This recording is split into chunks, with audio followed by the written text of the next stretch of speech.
how many times must I tell you? You must never put your life on the line for me. Mother has always had a fascination for Lord Mortimer, but has never wanted to tell me why.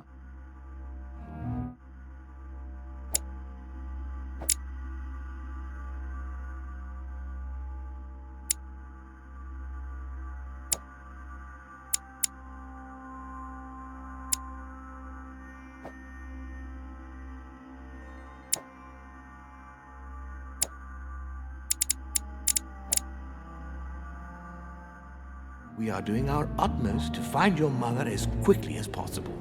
Without your mother, hundreds of men of the cloth would have gone to the guillotine. All I can tell you is I'm looking for my sister. Do you believe your mother capable of torturing a child? An agreement for cannons. Lord Mortimer assured me that you are to take over the project on behalf of your mother. Johann Christoph von Wollner, Minister of Religious Affairs, and Jacques Peroux, French Revolutionary Tribunal Judge. You will find that Lord Mortimer is not what one would call conventional, Monsieur de Richet. Monsieur de Richet, I am arresting you for the murder of Elizabeth Adams.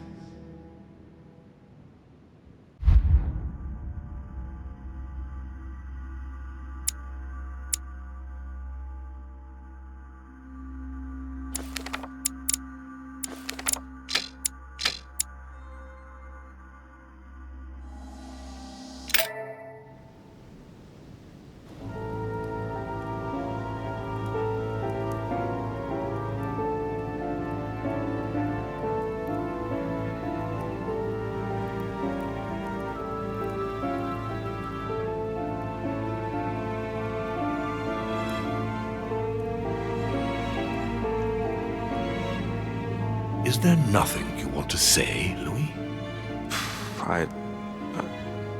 It wasn't me. I didn't kill her. I'd much rather have met you under different circumstances. Lord Mortimer, believe me, I'm very conscious of the gravity of the situation. Everything seems to point to me as the one who killed Elizabeth, but I swear I am innocent. Out of respect for your mother, rest assured that I do want to believe you. And all I want is to be able to prove it to you. When do we start? We already have. Tell me, Louis, how do you feel?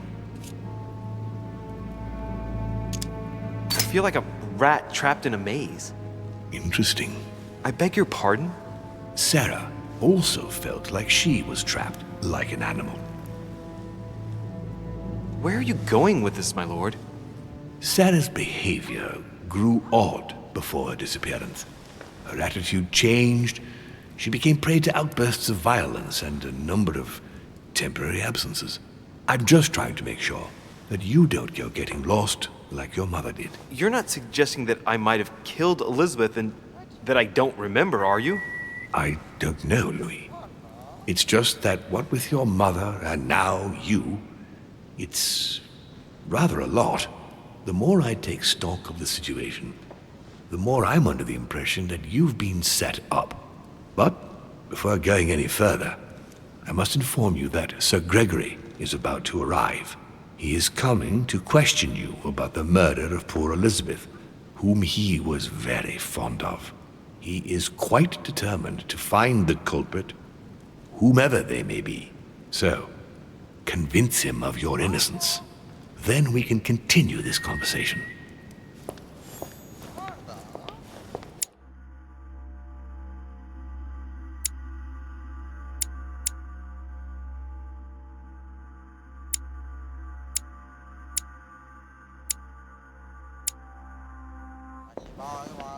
William, I would like to see you a moment before we begin. In private. Let's step outside a moment. Louis, this will only take a few moments.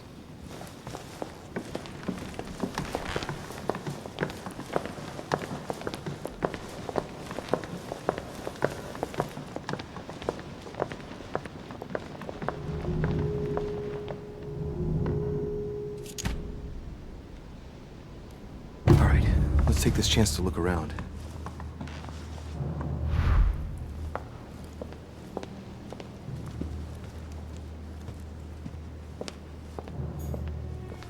nightmare painted by Fuseli in 1781.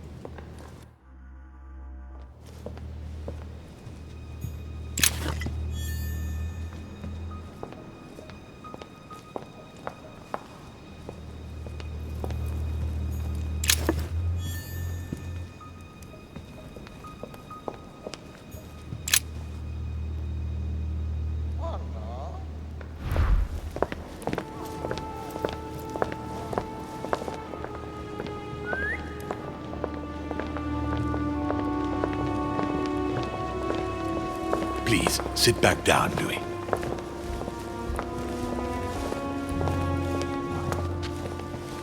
This sort of behavior is not working in your favor, young man. Monsieur de Richet, you were found standing over Miss Adams' body. We must shed some light on your responsibility in this tragedy. We shall then decide on your fate. But you must know that if you do not convince us of your innocence, it will cost you dearly. Now you are going to tell us everything that happened last night, without leaving any detail out. First things first, how did your evening begin? I was in the corridor and I was about to go to bed. Elizabeth appeared as if from nowhere and rushed toward me. She took me by the arm and led me to her room. You say she led you? All right, we'll accept that. Continue. We were heading for our rooms when Elizabeth burst into the corridor, barely dressed. She was panic-stricken and insisted on speaking to me. So I found myself in Elizabeth's room. We sat down together. She insisted we have a drink or she would refuse to confide in me. What exactly did she want to speak about at such a late hour?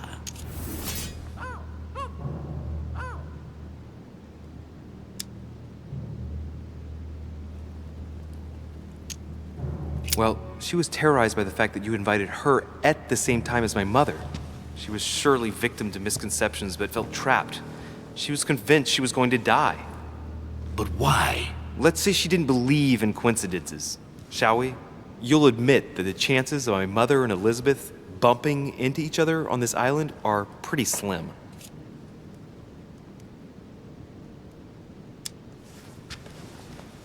Sorry if I'm putting my nose where it doesn't belong, my lord, but why did you invite them at the same time? Elizabeth spoke to you about her past.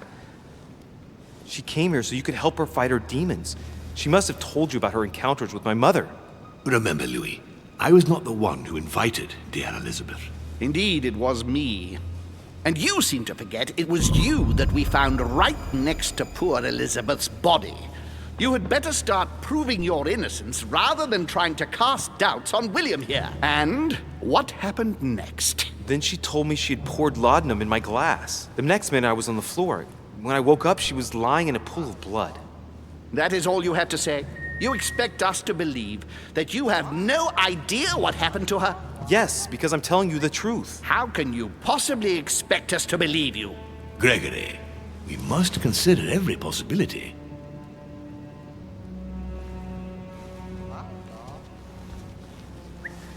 Louis, do you have any idea who could have done it?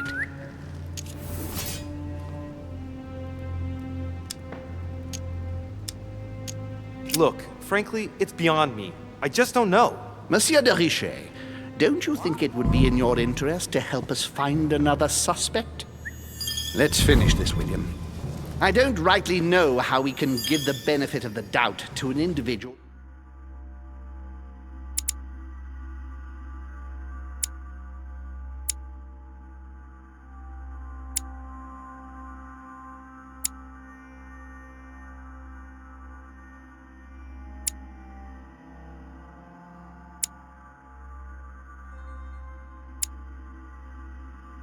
Who can manipulate the truth to absurdity. Louis, unfortunately, you haven't managed to convince us.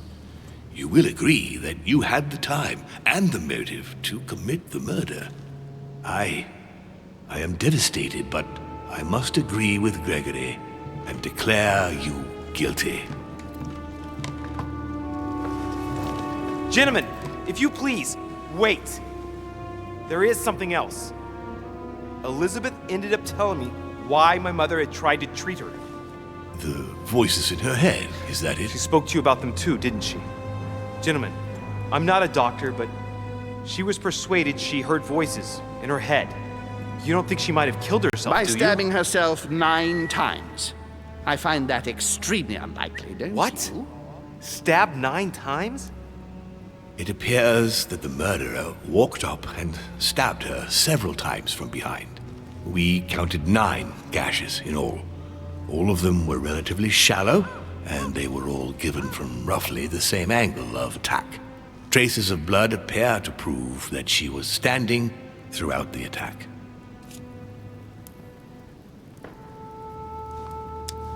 I might not have the strength of Hercules, but if I had stabbed a woman, I'd probably have made deeper cuts. Sounds plausible.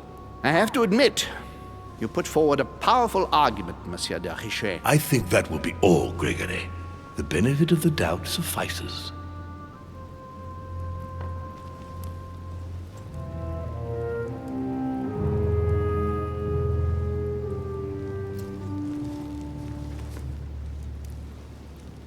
I would like to thank you for helping us shed light on what happened last night.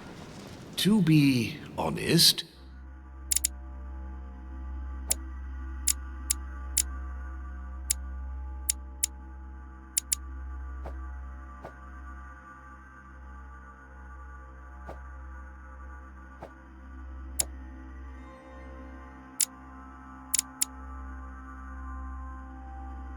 you are not the only suspect.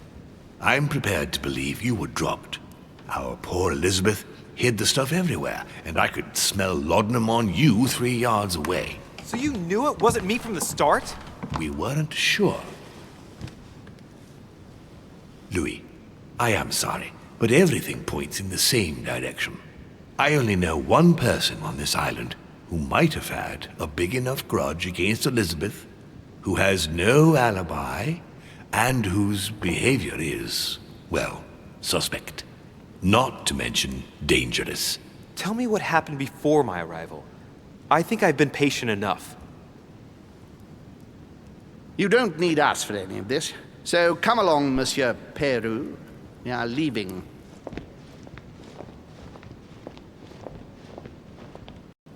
Right. It's time we spoke about your mother, Louis. When I first came here, I wasn't that worried. In the past, my mother has taken a few liberties during her missions, including disappearing for several days on end. That doesn't make me feel any better, Louis. What was the official reason why my mother came to your island? I knew about your mother's activities, and yours, in the Golden Order. I thought we had everything to gain by working together. You mean the cannon deal with Monsieur Bonaparte? Among others, yes. How did you hear about that? Monsieur Bonaparte came to speak to me about it yesterday, during lunch. I see.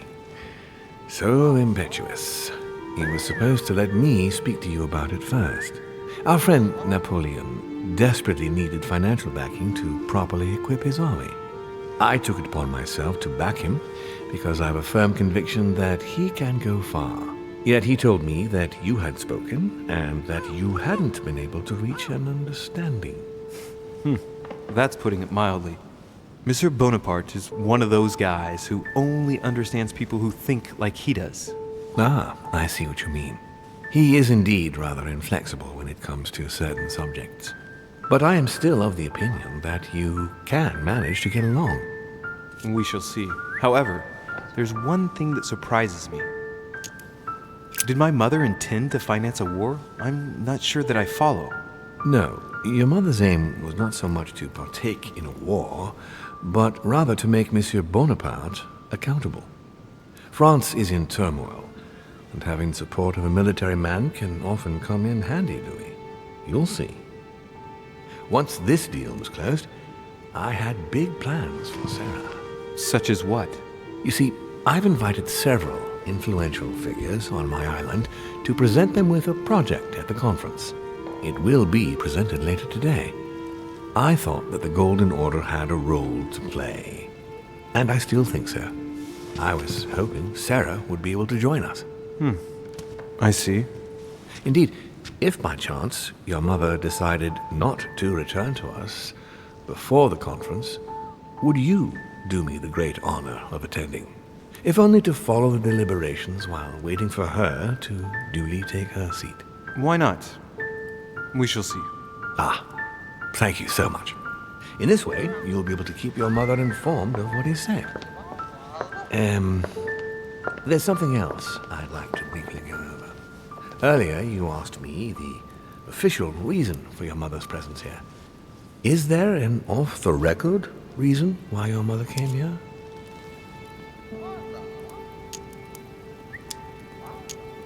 If only my mother had trusted me, but she remained very mysterious. I'd have been delighted to answer your question. Is this usual for her? As head of the Order, secrets are her bread and butter, as you can imagine. That said, it's the first time she hasn't let me in on the reason for her trip. And it intrigues me, to tell you the truth. Well, I am sure that Sarah will explain everything once she reappears. There's something I still don't get. In your opinion, why would your mother remain in hiding over several weeks?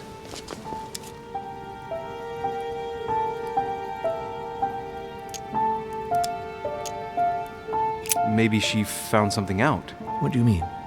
My mother has a gift for investigating. If she had picked up a lead, nothing would have stopped her. The only thing I can tell you is that Sarah had indeed changed.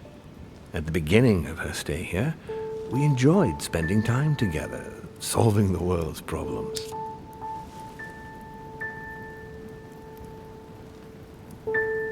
You seem to know my mother very well, my lord. What did you talk about together? Oh, as soon as we had a little free time, we liked to share points of view about practically any subject. We would find ourselves embarked on interminable discussions that could go from Monsieur Blanchard's flight in a hot air balloon to the Treaty of Jassy, or the adoption of the metric system in France last year, or even Mr. Eli Whitney's invention in the United States.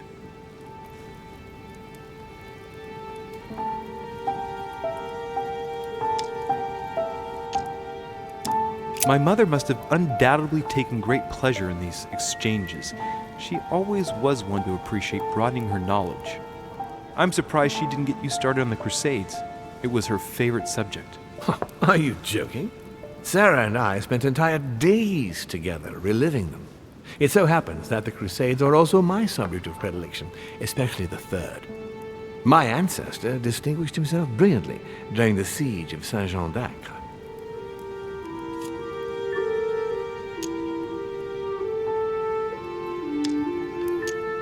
Unfortunately, my lord, the Crusades are not my chosen field.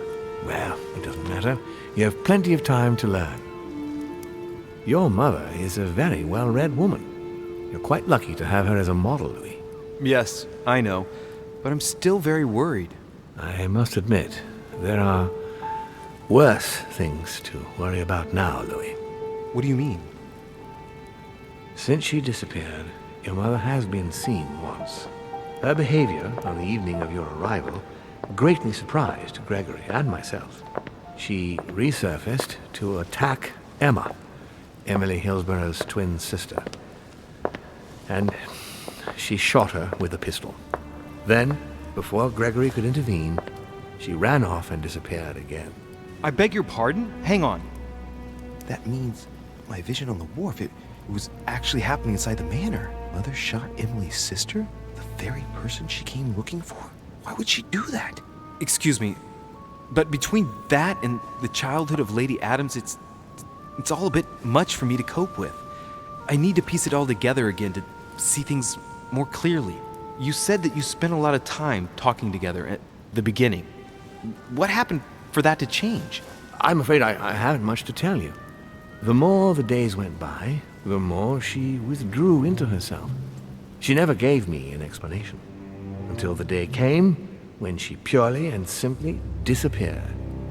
Where did she go when she wanted to be alone? She would shut herself away in a room we use as a box room upstairs. Would you allow me to go there? Naturally, Louis, of course. I'll send you a servant to open it. Thank you. That's all I can tell you about the disappearance of your mother, Louis. I would like to have been more helpful. I shall stay on her trail and follow up any leads. Thank you. We will meet later on to welcome our last guest. In the meantime, I shall get someone to open the box room upstairs for you. Thank you.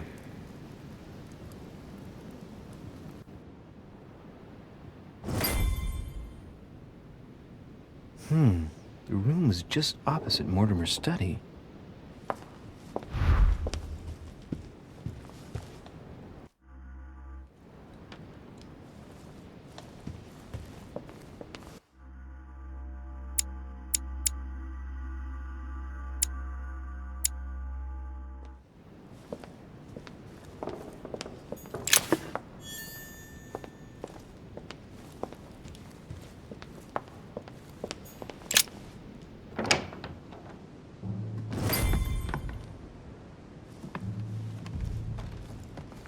There are burnt papers in the chimney.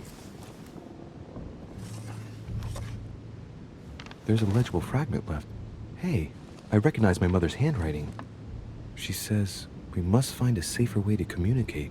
Someone is on to us. Trust in my faith in the man with the sword. So Mother had an accomplice here. Who could it be? Who could she be suspicious of? I must find the next part. Faith, sword. I recognize her love of riddles there.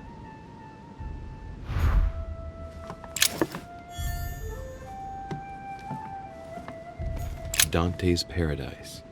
Raise your head and be reassured, for what comes up here from the mortal world must ripen in our rays. Dante's Paradise.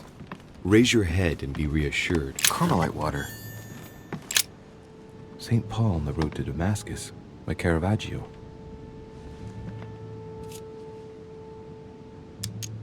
A fierce opponent of the first Christians, St. Paul is suddenly struck by the call of Jesus Christ and converts. It's the best known conversion in Christian history, which teaches us that even enemies of Christ can be saved, and even become his greatest apostles after finding faith. From what I can recall, the account of his conversion could be found in the epistles to the Galatians, the Philippians, the Corinthians, and the Acts of the Apostles.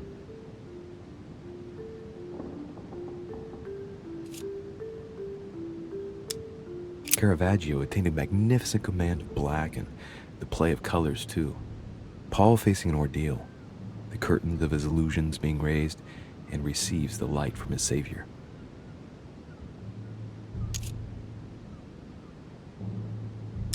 Caravaggio attained a magnificent command of black and the play of colors too. Paul facing an ordeal, the curtains of his illusions being raised, and receives the light from his Savior.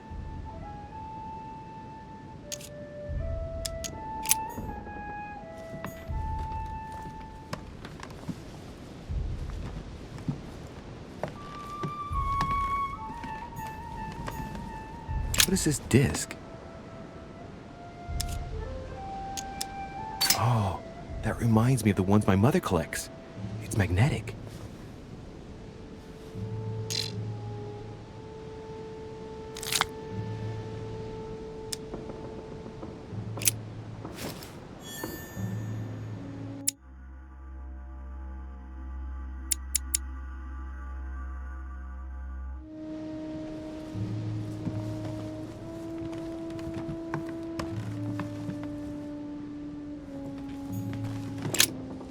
St. Paul on the Road to Damascus by Caravaggio.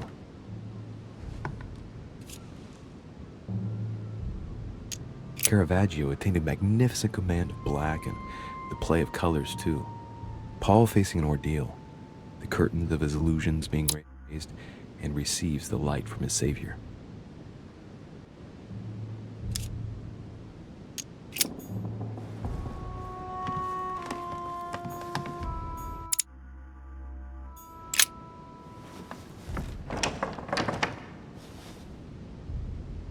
The door appears to be locked on the other side.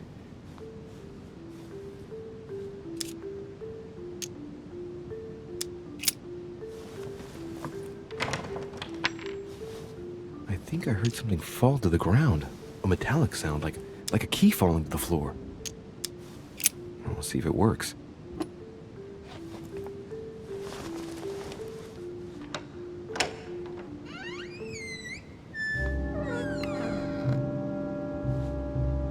It's open.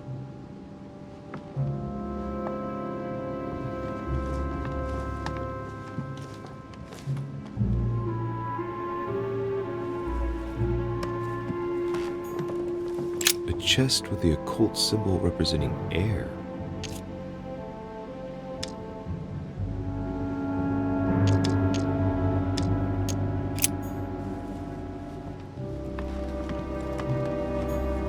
The New Testament.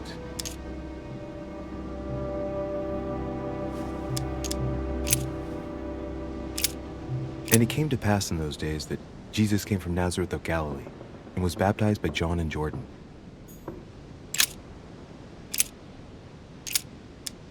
And behold, there cometh one of the rulers of the synagogue, Jairus by name. And when he saw him, he fell at his feet.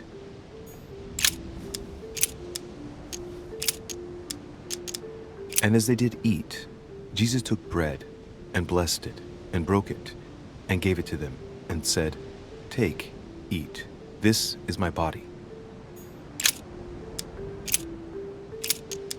Then came together unto him the Pharisees, and certain of the scribes, which came from Jerusalem.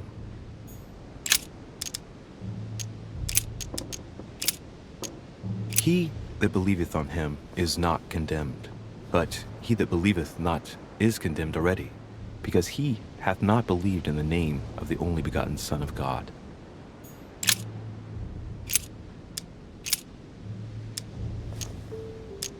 I and my Father are one.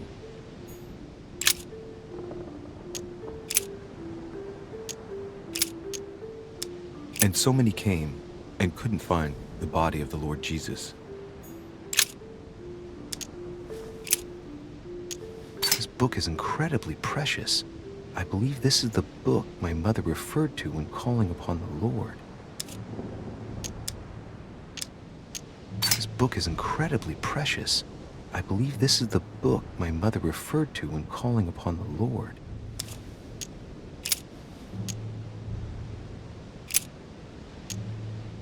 A volume of the Gutenberg Bible.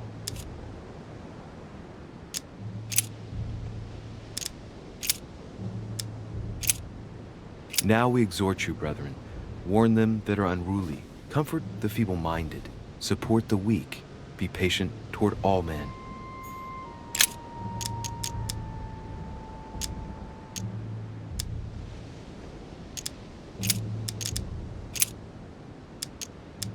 Hereby know that we dwell in him, and he in us, because he hath given us of his Spirit.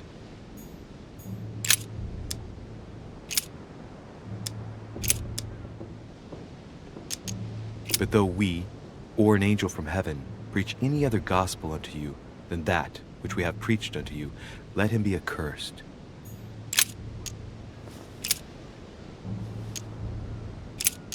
But when it pleased God, who separated me from my mother's womb, and called me by his grace, this only would I learn of you. Receive ye the Spirit by the works of the law, or by the hearing of faith?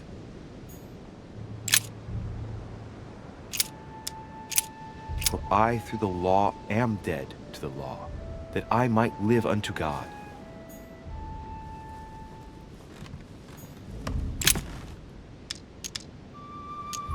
It's St. John, painted by Guido Reni.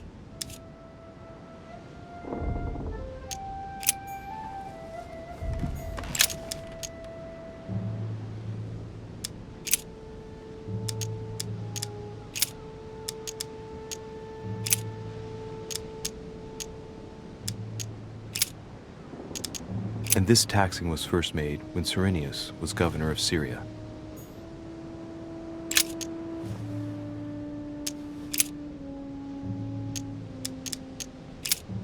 And it came to pass the day after that he went into a city called Nain, and many of his disciples went with him, and much people.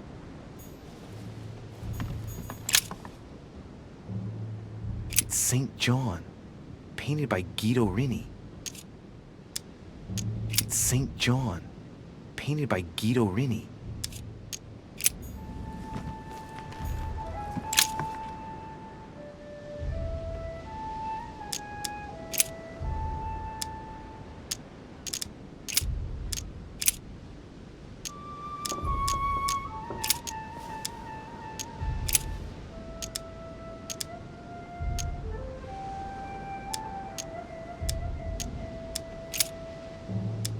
Hereby know that we dwell in him, and he in us, because he hath given us of his Spirit.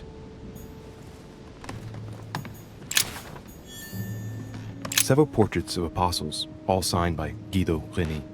Looks like someone touched this commode recently. There are fingerprints on the sheets and in the dust.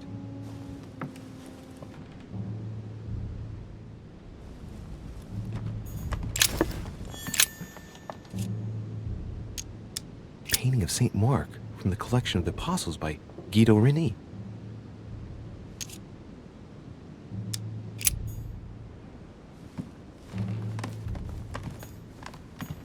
Amber crystals.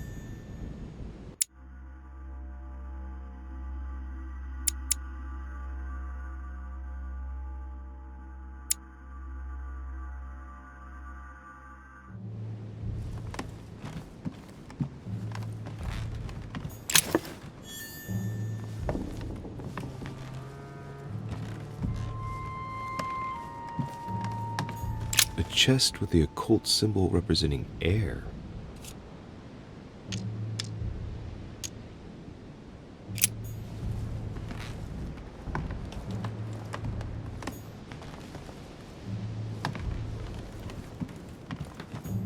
Several portraits of apostles, all signed by Guido Rini. Looks like someone touched this commode recently. There are fingerprints on the sheets and in the dust.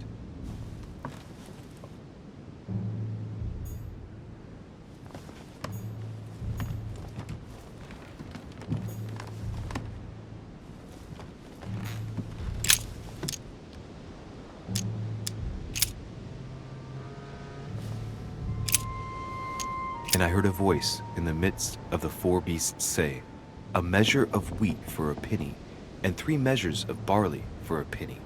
And see thou hurt not the oil and the wine.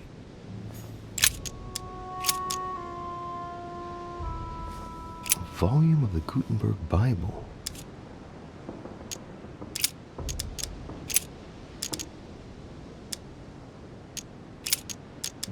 Saying with a loud voice, worthy is the Lamb that was slain to receive power and riches and wisdom and strength and honor and glory and blessing.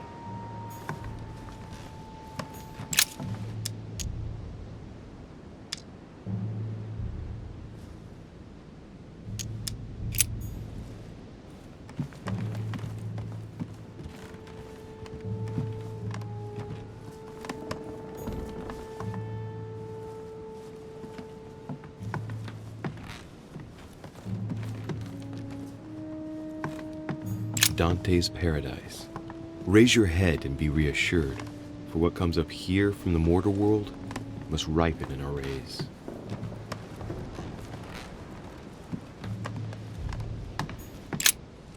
St. Paul on the Road to Damascus by Caravaggio.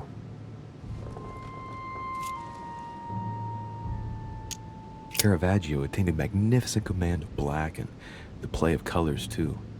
Paul facing an ordeal, the curtains of his illusions being raised, and receives the light from his Savior.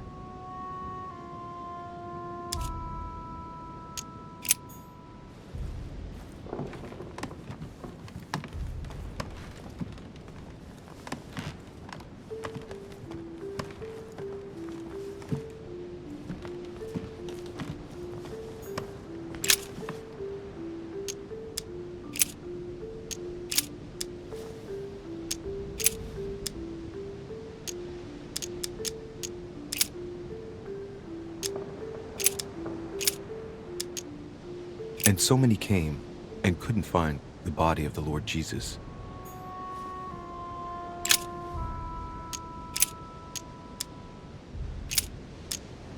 Pure religion and undefiled before God and the Father is this: to visit the fatherless and widows in their affliction, and to keep himself unsoiled by the world.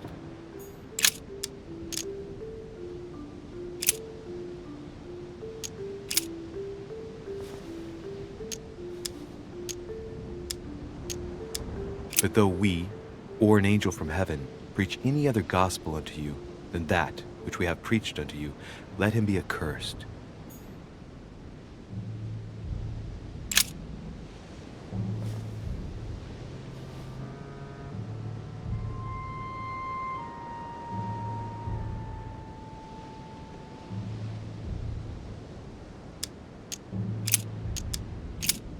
Honor thy father and thy mother, as this is the first commandment.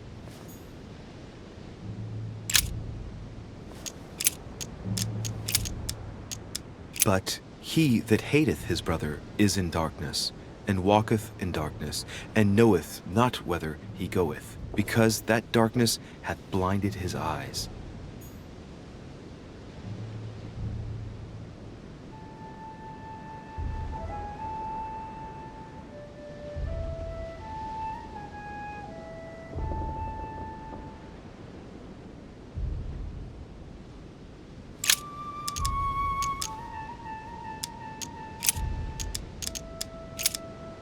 And he became very hungry, and would have eaten, but while they were made ready, he fell into a trance. Hey, there's a note here. A message from Mother in reply to E. We must leave urgently, but first I absolutely must go beyond the nightmare. Watch out for Volner. He figured out I was avoiding him. Allay suspicion.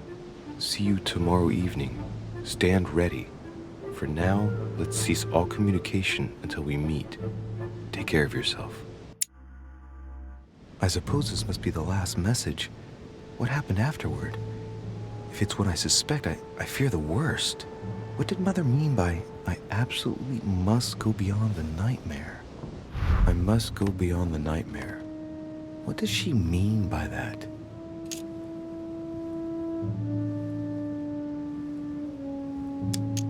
I'm guessing it's a metaphor. I need to figure out what this means. Mortimer's getting his guests together. I ought to join them so I don't look suspicious.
It's time I went back and joined everyone in the small salon.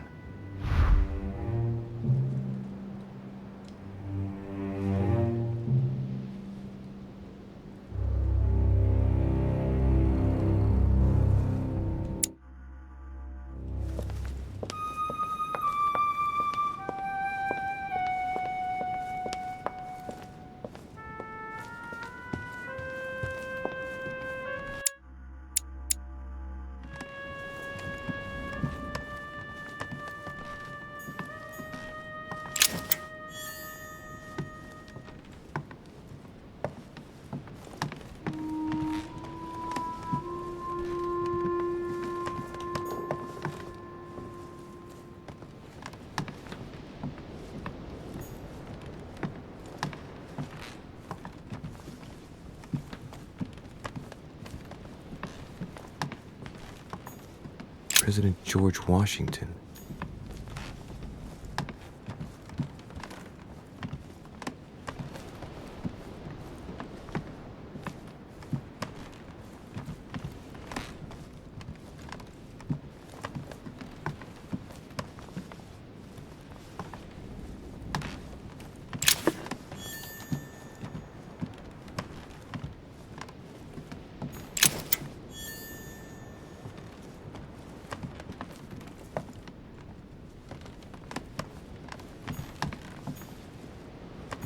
Monseigneur, His Eminence Cardinal Piaggi.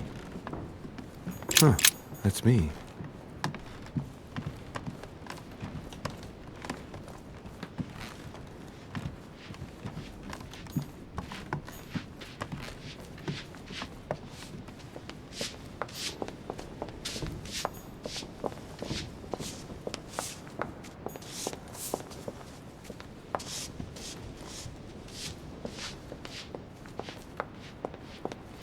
Monsieur Napoléon Bonaparte. Monsieur Jacques Perru.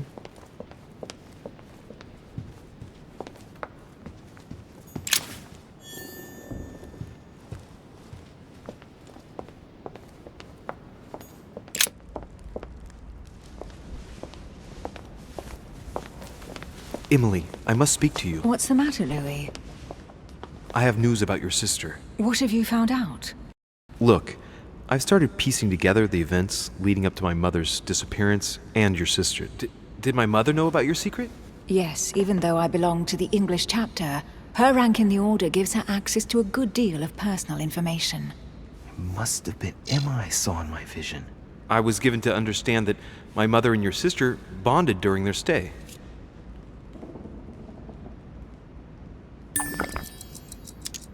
If Mother's really killed her sister, I'd better find her by myself. They say they spent a lot of time together. They got along well. Oh, really? Do you think your mother liked Duchess Hillsborough? Of course she did. After all, she's your sister. Well, we'll find them, Emily. Trust me. Should I speak to her about my vision? If what I saw is true, she might want to take revenge. I better keep that to myself for the time being. Come, Louis. They're waiting for us.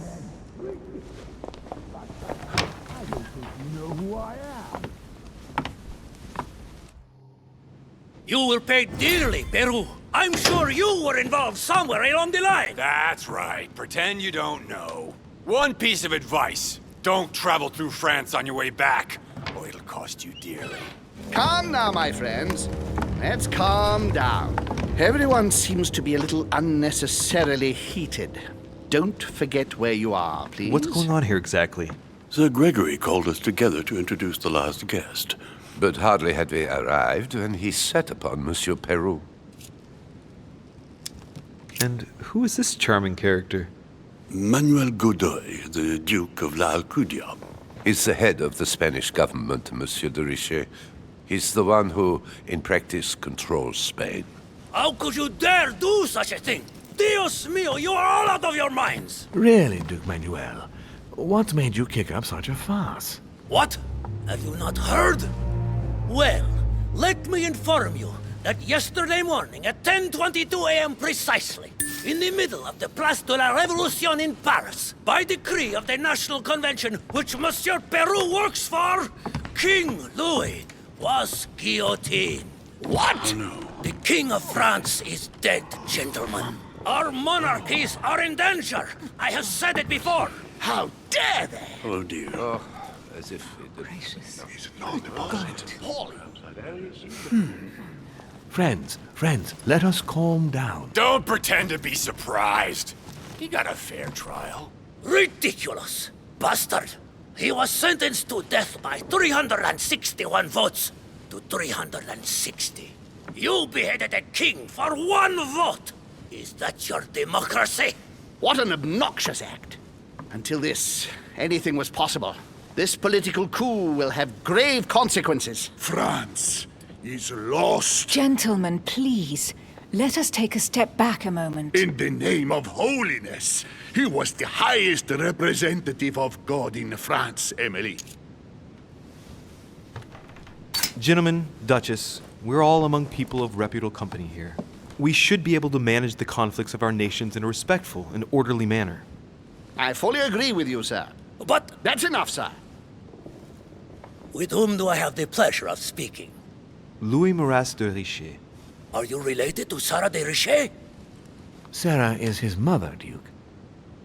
Gentlemen, this news affects us all, but I must ask you to remain calm.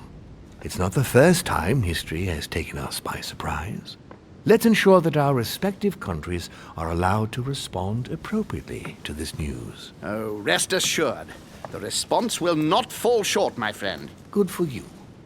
Well, Your Grace, here I was preparing to introduce you as is proper, and you've beaten me to it.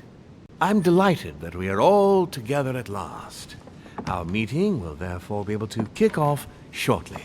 I have just a few more little preparations to take care of before you all find out the reason for your presence here. In the meantime, I shall leave you to get to know one another. When you hear the bell, please proceed to the conclave room on my left, behind that door. I'll see you later.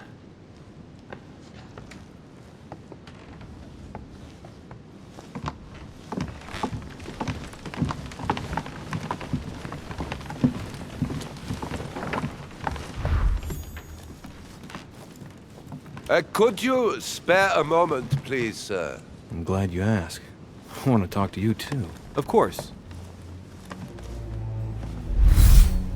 I heard about your mother's disappearance. He looks concerned. I don't know why, but I doubt it's from sympathy alone. Well, let's see what he wants from me. Any news of her? Have you found her, maybe? Hear you speak, it sounds like you and my mother were close. Let's say I hold your mother in high esteem, yes. We were even planning to work together. That's what he was getting at. Did she tell you about our arrangement? The cat's out of the bag now. More or less, but please do refresh my memory. Yes, of course. Nothing of great importance in itself.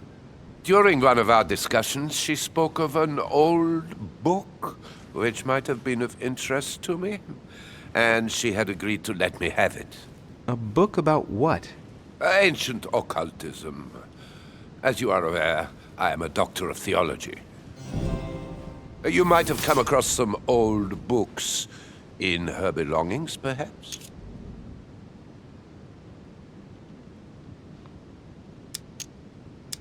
I found one. Quite old? With locks on every chapter? Oh no. I'm sorry, sir. This one is the Mysterium Cosmographicum, a book she is particularly fond of. Oh, no. That's not the one. Poor man's disgusted. I shouldn't play with his nerves. I'll look again. You seem very upset. Is it so important to you, this book? Well, it's the search of a lifetime. What can I say? Every time I move closer to it, it seems to slip away at the last minute. I was very surprised to learn that your mother had it in her possession. I thought it was with a certain von Borchardt in Paris. Do you know him?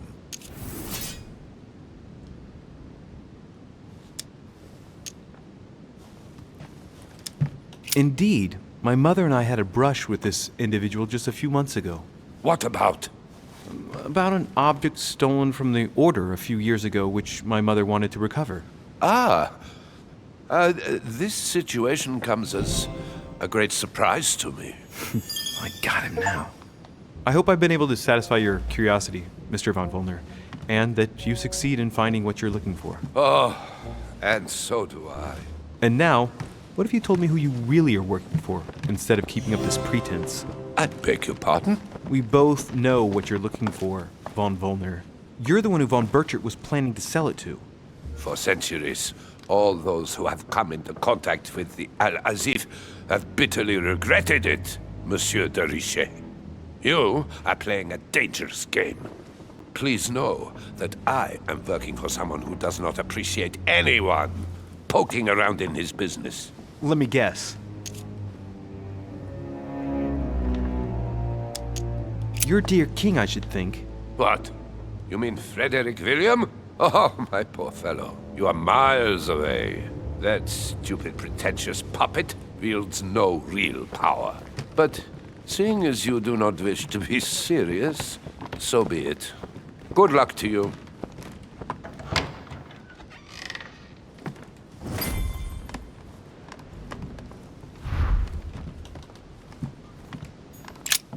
There's a pattern with 5 circles on this chest.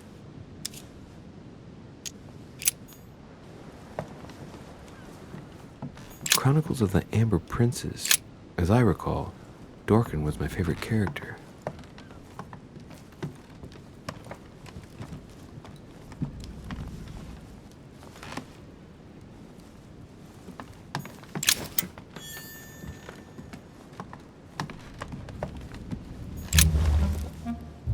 Monsieur Bonaparte, may I speak with you a moment? May we?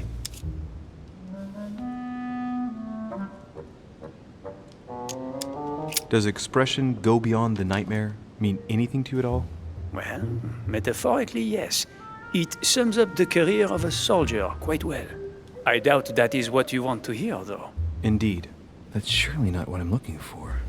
Well, monsieur, if you are looking for a phrase book, Lord Mortimer must surely have one, given the number of books he has. You ought to check in the library of the tower. You never know. What do you think of Duke Godoy? Well, I'd rather not express any opinion of him. Why is that? His reputation is enough for me. Meaning? This gentleman enjoys people talking about him for too many reasons. His undeserved titles, more than 10 in just 4 years, and each one more prestigious than the one before. You don't think he deserves them? If I had seen him on the battlefield, there might be some doubt. But that is not the case. The Queen would rather not risk losing him, so she consoles him with awards and titles. So you don't have a very positive opinion? His coveting French Catalonia does not encourage me to have one. I understand your point of view. Would you have any more information about the conference Lord Mortimer spoke of? Nothing at all. Mortimer is very committed to secrecy when it comes to his conferences. But given the presence of Monsieur Peru and ourselves, I think it must concern France to some extent. Otherwise, I doubt he would have invited 3 Frenchmen to his table, huh? Does expression "go beyond the nightmare" mean anything to you at all? Well, metaphorically, yes. It sums up the career of a soldier quite well. I doubt that is what you want to hear, though. Indeed. That's surely not what I'm looking for. Well, monsieur, if you are looking for a phrase book, Lord Mortimer must surely have one, given the number of books he has. You ought to check in the library of the tower. You never know. Well, I'll be leaving you now. Shall we meet up again later? Wait, monsieur. Any news of your mother? Unfortunately not, no. I hope to speak with her about my deal before I leave. Let me know if you find her. À plus tard, monsieur.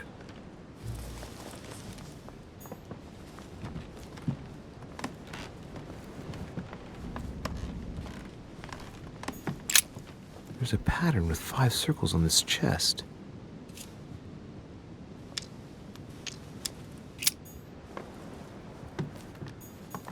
Chronicles of the Amber Princes. As I recall, Dorkin was my favorite character.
Go beyond the nightmare. Does this line remind you of anything in particular? You've caught me unaware here, Louis. Let me think about it a second. No, nothing comes to mind. Sorry, Louis, but I am unable to help you. Mr. President, what do you think about your counterpart, Duke Manuel? I'm very surprised he was able to accept Lord Mortimer's invitation, given the political situation in Spain. I wonder what promise Lord Mortimer could have made to make him agree to come here, given the circumstances. Who knows?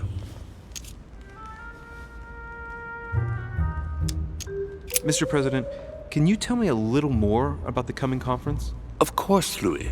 That's why we're here.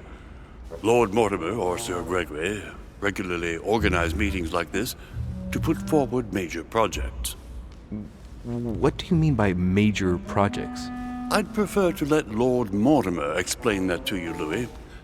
Let's say he brings together influential people in order to consider possible actions to undertake to guarantee the future of nations. Do you know the theme of the conference? Not in the slightest. None of the guests know the theme before arriving. But you'll see, everything will turn out fine. Don't worry. Go beyond the nightmare. Does this line remind you of anything in particular? You've caught me unaware here, Louis. Let me think about it a second. No, nothing comes to mind. Sorry, Louis, but I am unable to help you. Well, thank you for your time. Don't mention it, my young friend. Regarding your question on the nightmare, don't hesitate to question the others about it. Maybe one of them knows more than I do. That's a good idea. Thank you once again. I'll see you in a little bit.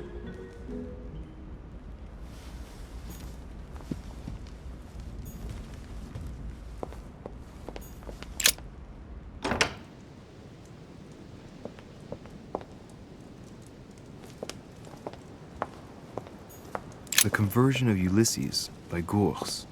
Circe changing Ulysses' companions into swines. Circe preparing wine. What better trap for Ulysses?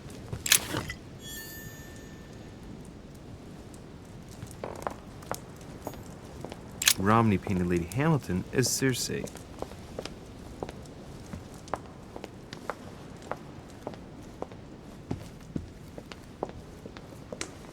Circe turning Ulysses' companions back into humans. Ulysses and Circe at the table. If I were you, Ulysses, I wouldn't drink the wine. This painting has caused some debate. Who did Dosi paint?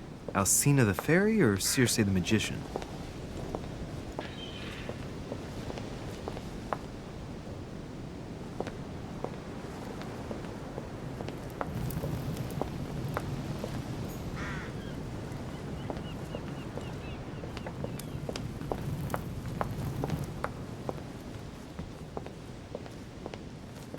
Dining on ham. Well, that's very appetizing. The lock is surrounded by a triple circle.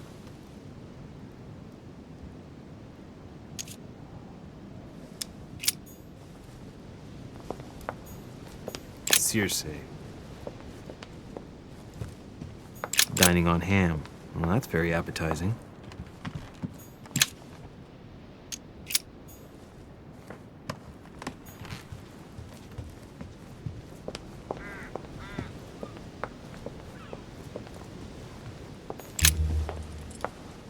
Ah, Louis. Just the man.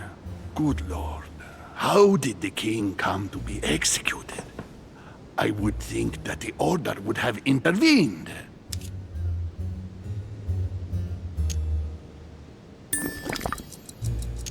Your Eminence, I'm sorry for King Louis, but he did everything to put himself there. Louis, how can you say such a thing? Even if France rejects the church, you don't go and behead a person of high status. They always serve our cause better alive than dead. Politically, it's absurd.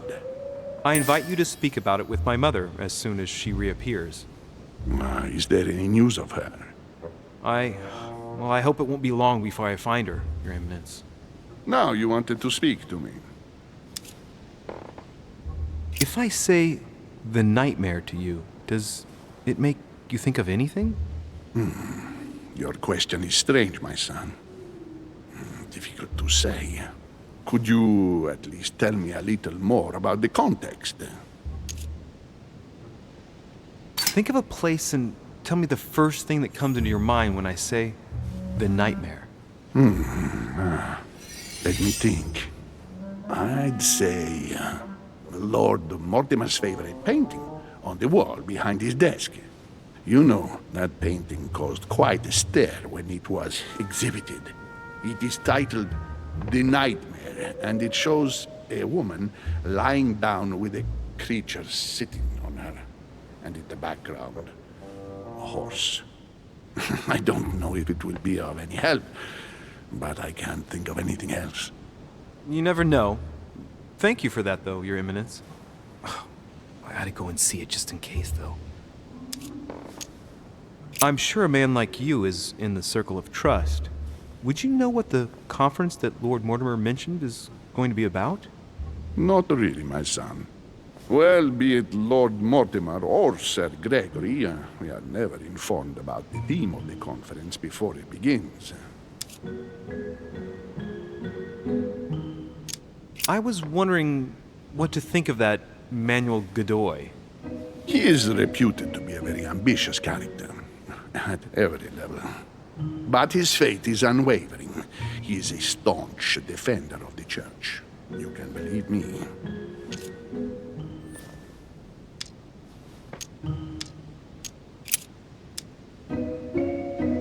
I'm sure a man like you is in the circle of trust.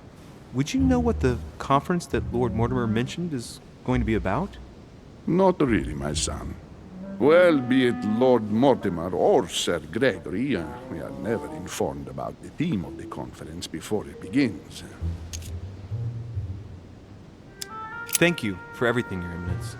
I shan't take up any more of your time. You are welcome, my son. I will be seeing you, Louis.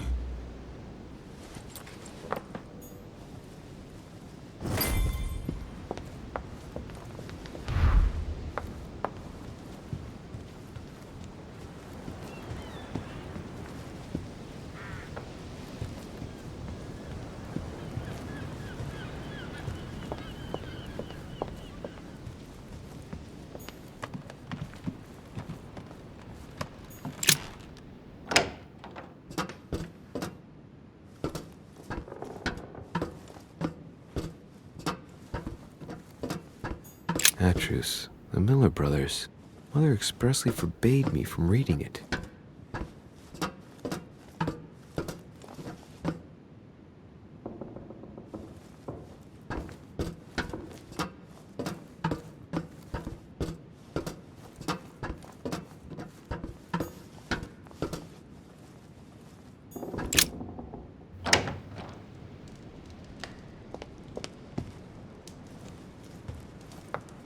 Liberty or Death by Regnault.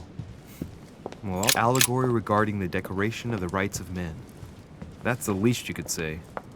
Ah, painting by Ingres. Molière dining with Louis XIV. The king's posture is surprising. Celia. That name means nothing to me.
Christ Crucified by Velasquez.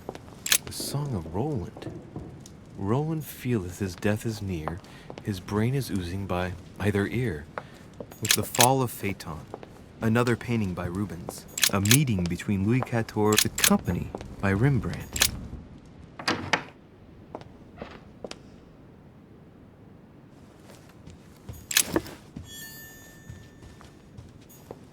There's the alchemical symbol of the earth on the lid.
What can I do for you, sir?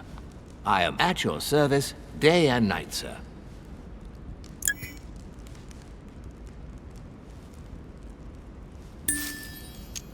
What can you tell me about the guests? Do excuse me, sir, but I am bound by discretion to say nothing about Lord Mortimer's guests, sir. Perhaps sir would like to know something else? I would like to speak about your master, Lord Mortimer. Do please excuse me, sir, but I shall make no comment about my master. Is there anything else that sir would like to know? Yes. Can you briefly describe the ground floor, please? Very well, sir. On the ground floor, there are mainly living rooms. Sir finds himself at present in the Grand Hall.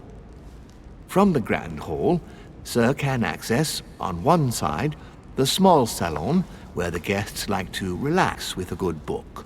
From there, sir can access the conference room, which is closed at present for preparations. That is where Lord Mortimer likes to gather all of his guests for talks. From the other side of the Grand Hall, sir may access the dining room. That is where sir's meals will be served. From the dining room, sir may benefit from an exceptional view overlooking the island. It is also the best way to access the portrait gallery, where a large part of Lord Mortimer's works are exhibited. And in the gallery, sir will also find access to the garden. But sir may be reassured the building is accessible on both sides, so that it surrounds the garden in question. So, sir should not find cause to worry. No one has ever gotten lost. Except for my mother. Has sir another question?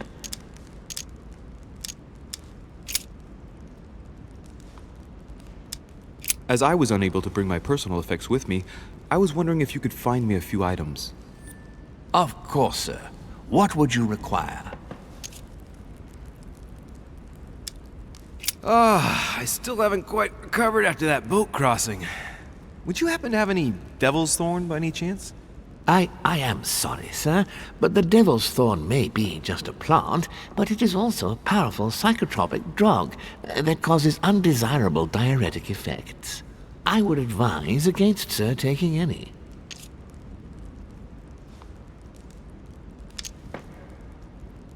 Don't worry, my good man. I know the effects of devil's thorn very well.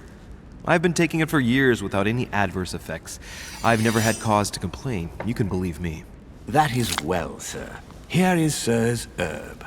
What else can I do for you, sir?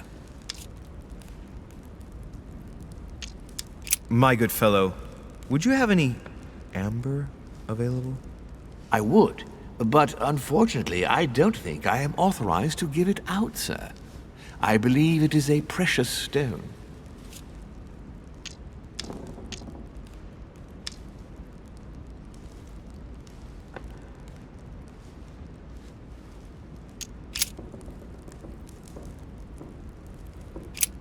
What's that book you're hiding in your jacket?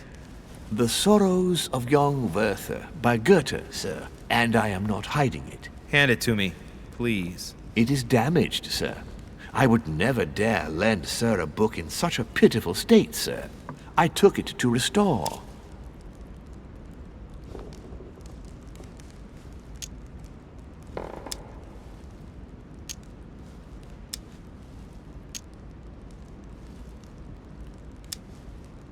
Hang on, but it's mine. Beg pardon, sir? It's my book. I'm telling you, it's my book. With all due respect, sir, I hope sir will understand that I have doubts. You see, I found it in Lord Mortimer's library. Huh, there you are then. That's exactly where I left it. I am quite put out, sir. I don't know what to say. In that case, I suggest you say nothing and hand it over. But Now! But sir, Very well, sir. Here you are. May sir take good care of it. It is damaged. And you've damaged it as well? Well, bravo. Bravo. No, I didn't do anything. It wasn't me, sir. Say pardon. Pardon me, sir. Very good. There were some other things I wanted to go over with you. My good fellow, would you have any amber available? I would, but unfortunately I don't think I am authorized to give it out, sir. I believe it is a precious stone.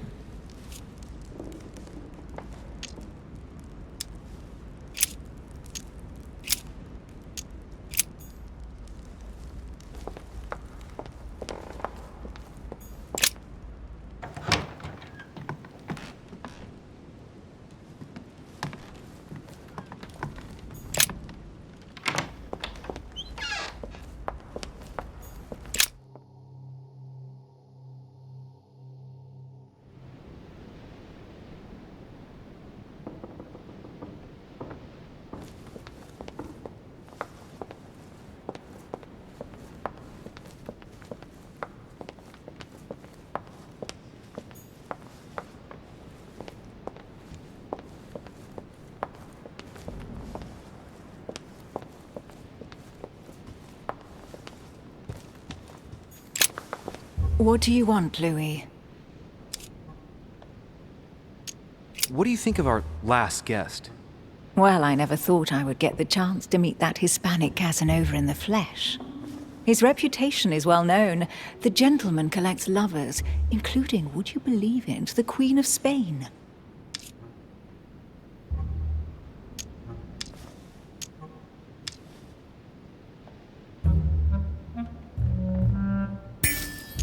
I doubt that Lord Mortimer invited him for his charm, if you want my opinion. Emily, what can you tell me about the coming conference? Sir Gregory and Lord Mortimer organize this kind of high society meeting every so often in order to consider the world situation. But to what purpose? Well, by bringing together the most influential people from the dominant nations of the modern world, they allow the mighty to discuss matters with calm clarity. There are precedents of armistices being signed at the end of these talks, you know. Talking while holding a glass of brandy makes things easier. You'll see. You're leaving me? Unfortunately, I have things to do. Thank you again, madam.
So, what did my mother mean by going beyond the nightmare?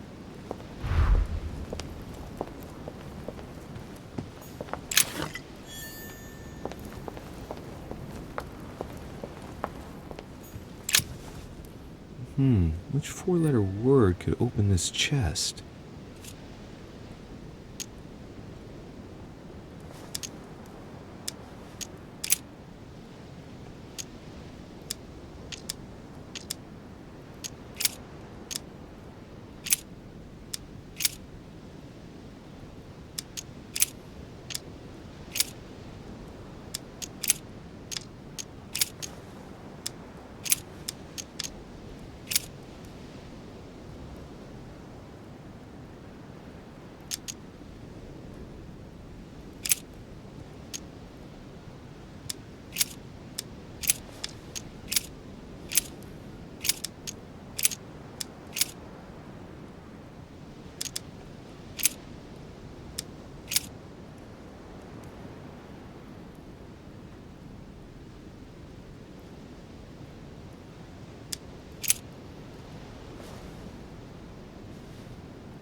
book of the Mortimer family.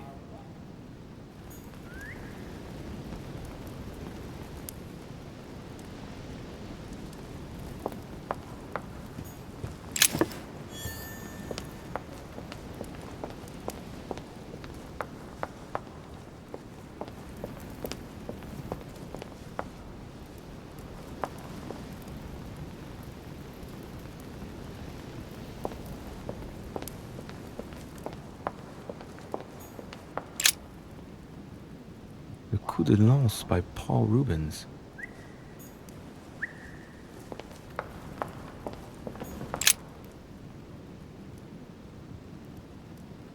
A family ancestor, apparently.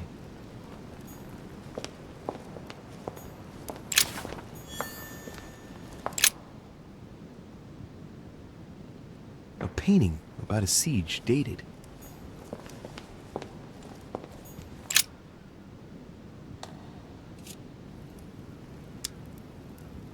That's what you generally feed birds.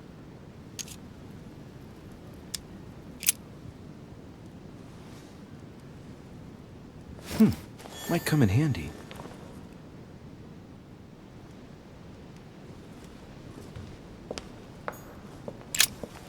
A myna bird. Waldo, where's your boy, Waldo? Where's your boy? Waldo, where's your boy?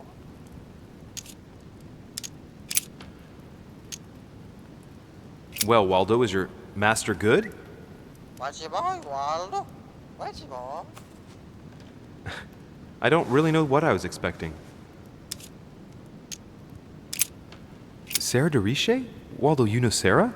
Mama! Mama, don't go! Stop it! Stop it! What? No! Repeat that, Waldo. Sarah? What about Sarah? Don't go! Sarah, no! No, stop, Sarah! Stop it! No! Good God, what's been happening here?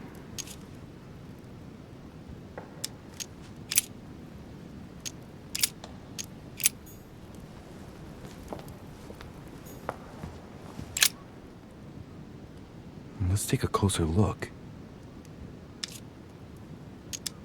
Judging by the shape, I'd say they're Criollo cocoa beans. The chocolate of the Mayas, the rarest of the beans. Some even say they're an aphrodisiac. When a product is in fashion, people attribute all sorts of virtues to it, not to be given to animals. Dark chocolate beans, very bitter. They're greatly prized in high society.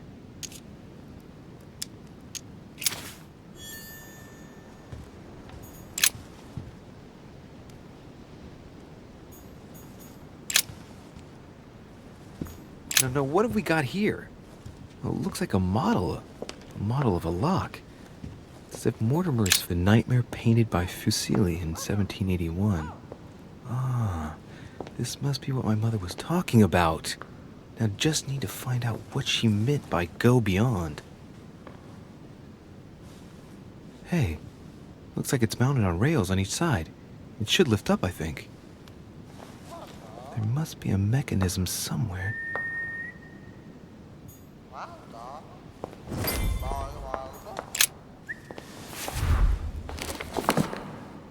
I don't think this book can help me.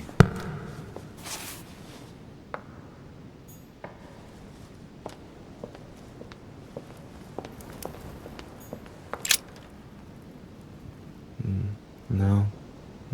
Let's look elsewhere.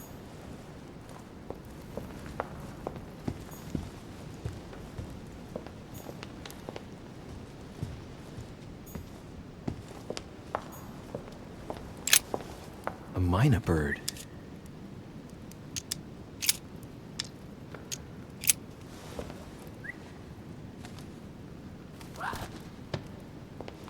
Oh, what have I done? It looks like I've killed him. Oh, shit. I better not hang around.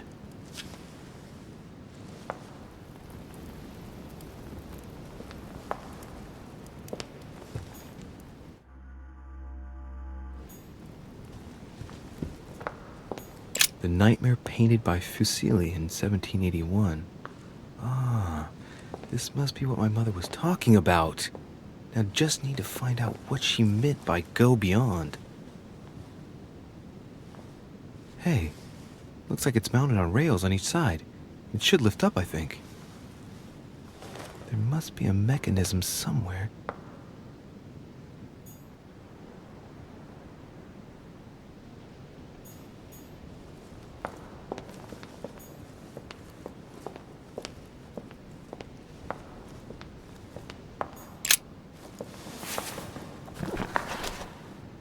I don't think this book can help me.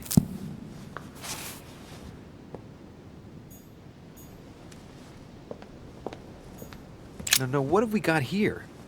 Well, it looks like a model of a lock. It's like Mortimer is fond of complicating things sometimes.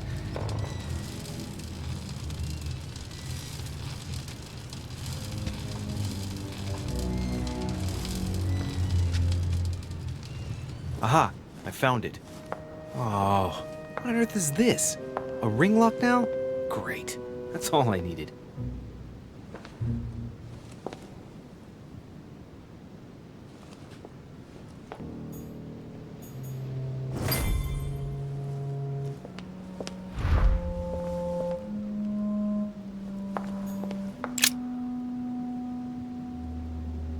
A painting depicting the Third Crusade. It's titled Winter Before the Fall of Saint-Jean d'Acre.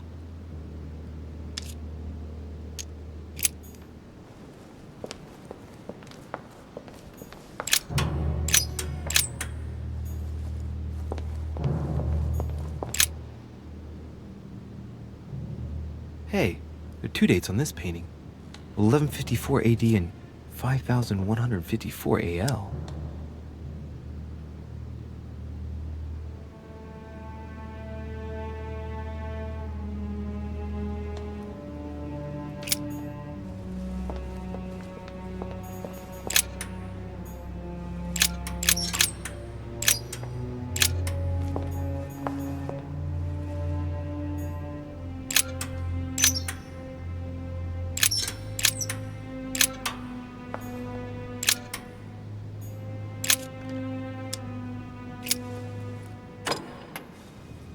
Well, I got it wrong.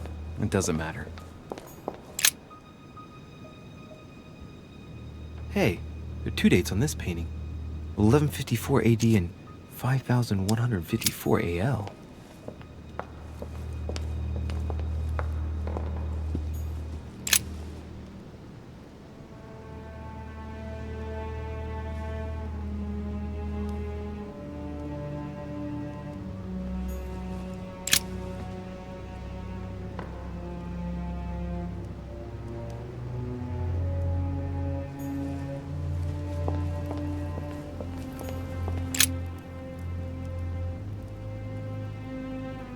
William Alexander Mortimer I, the 12th month of Anno Lucis, 5190.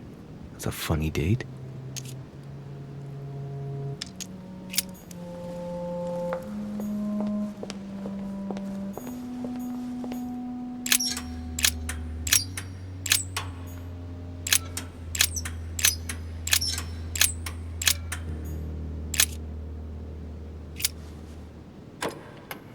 Damn it. It doesn't work. 5190. I was pretty sure it was right. Maybe I didn't use the right dating system.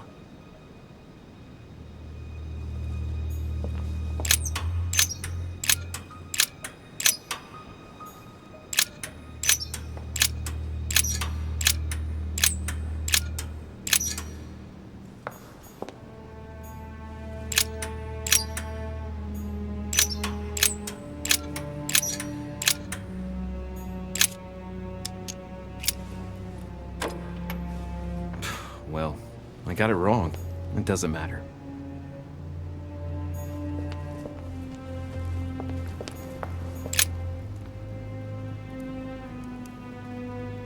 William Alexander Mortimer I, the 12th month of Anno Lucis, 5190. That's a funny date.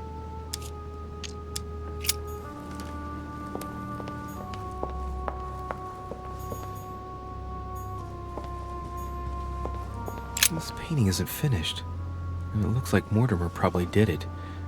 Not bad, but you can't exactly say it's been done in the style of the period.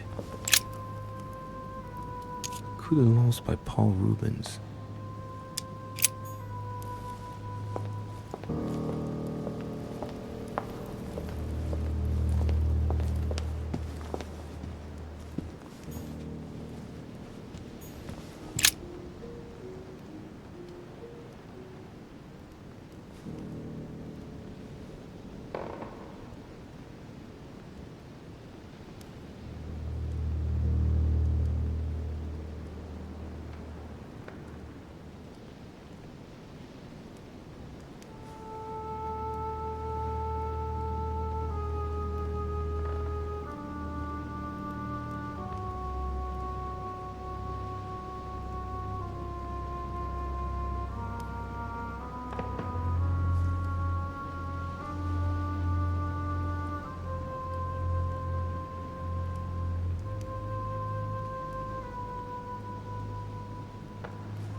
Open sesame.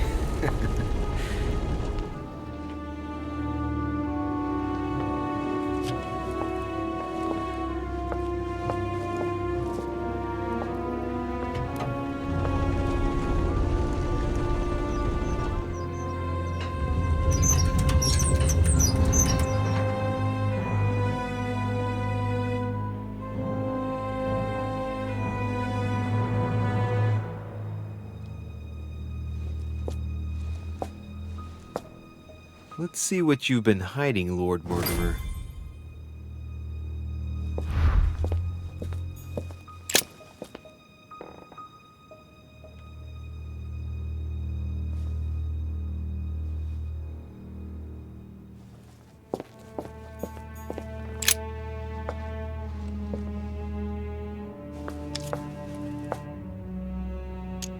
It shows the forces present in Africa.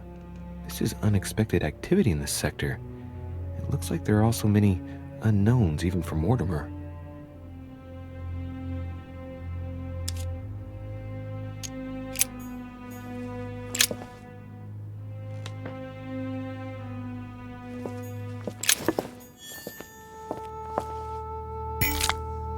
Weakness of the Human Psyche by Guillaume Tremor. He says, it is possible to drill an idea into someone by constant daily repetition until the mind gives in. This shows the forces present in America.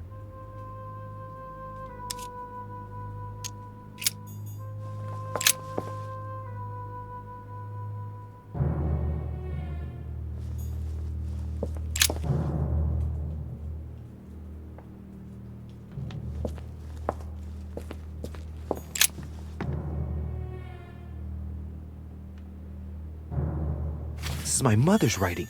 I've picked up her trail. What is she up to? Obviously, she wants to lure Mortimer somewhere, but where? The only clue she's left for Mortimer is this stone sword. It must be intentional. Looks like a decorative sword, like from a statue, for example. And judging by the state of it, I'm guessing it's been left outside for a long time. I have absolutely got to find out where it came from.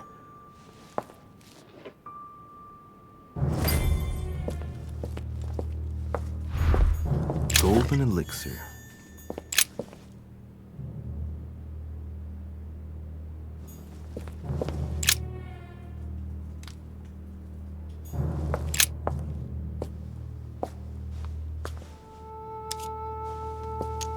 It shows the forces present in Europe. It's clear that France is surrounded by her enemies. However, a large number has been underlined in bold. 26 million. I know what it is. It's an estimation of my country's population. All our neighbors have far fewer inhabitants.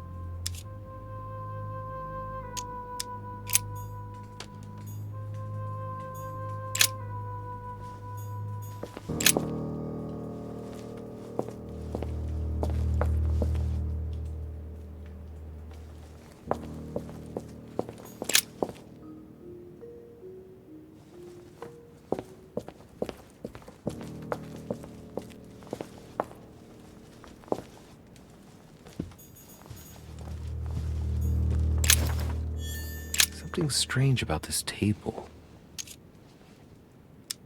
What kind of experiments does Mortimer carry out here?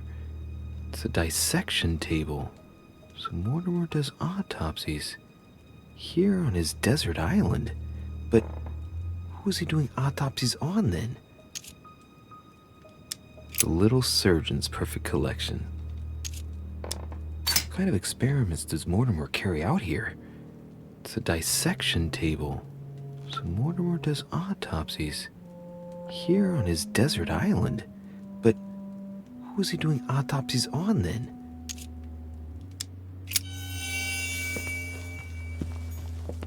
Preservation using formaldehyde. Just as disgusting as ever. A skeleton. By the names, these are feathers. Pigeon, probably. Looks like obsidian or onyx. Must weigh a ton.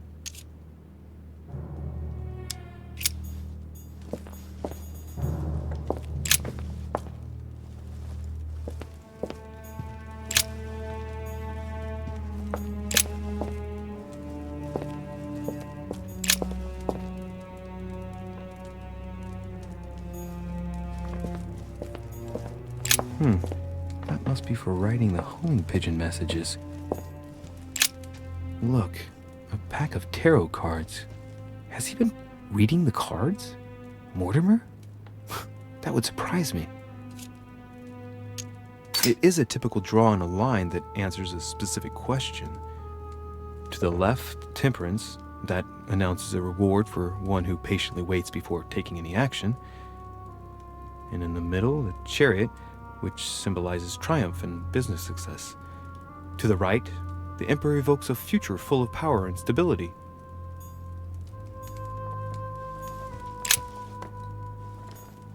Some goat skulls, chicken, 3 rusty old nails. They're about an iron mask. I wonder who it's for.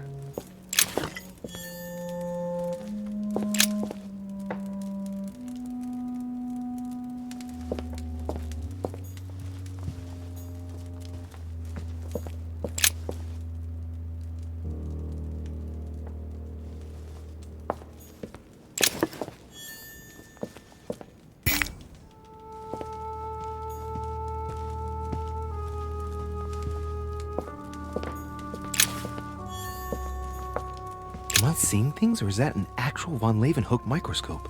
Incredible. Mortimer really is at the cutting edge of science. Even at the Order, it took us ages to get one. A chest with a motif representing the alchemical symbol of fire.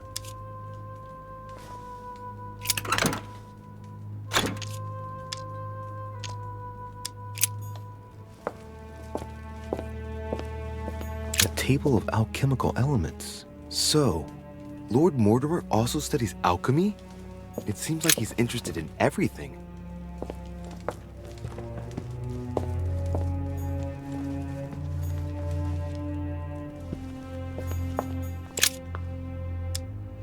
Looks like obsidian or onyx. Must weigh a ton.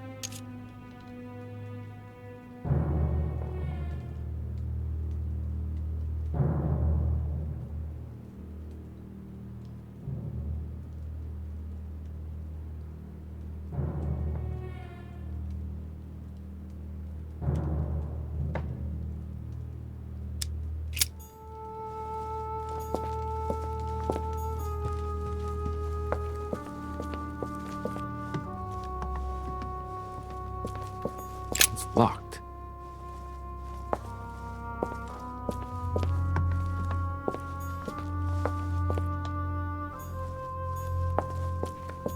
Weakness of the Human Psyche by Guillaume Tremor.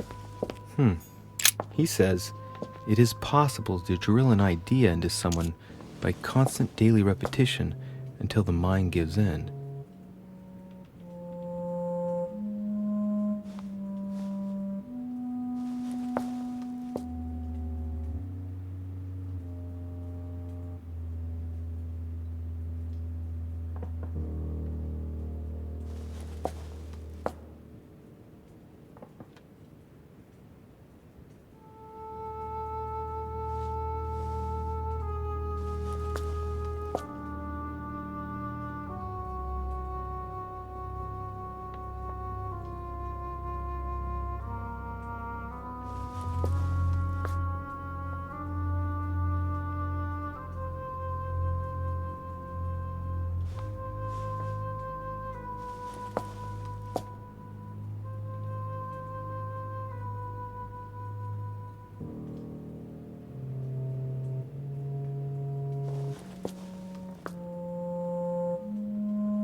Oh shit. How am I gonna get out of here now?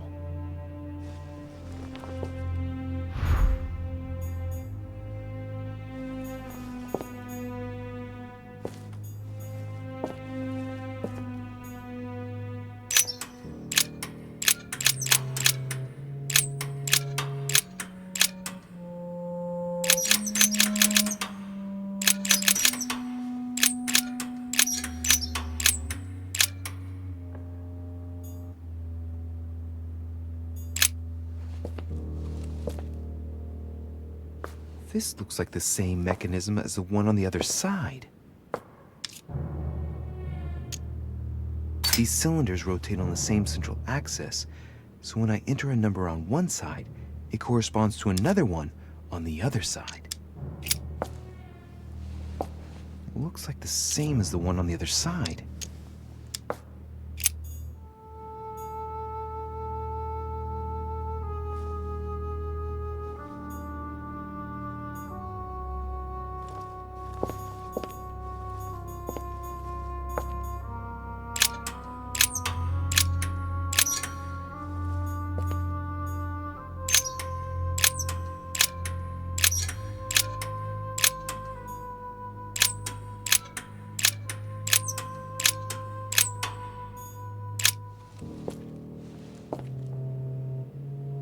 This looks like the same mechanism as the one on the other side.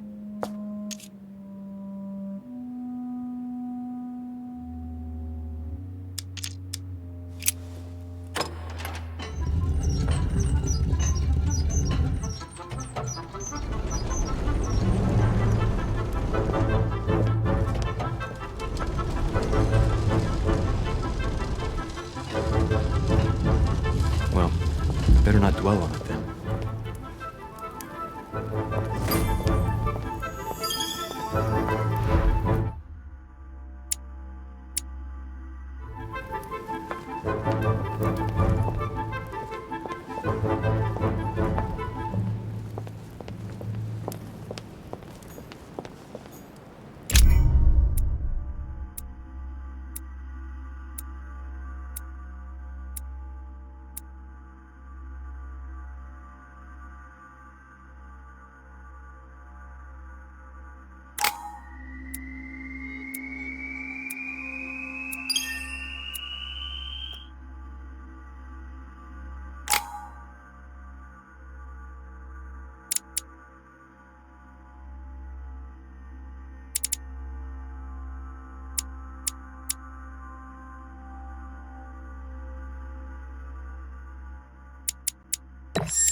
This note is about a meeting with Lord Mortimer. There's no doubt about it. All right, I need to find out where the sword that came with it's from in order to find Mother.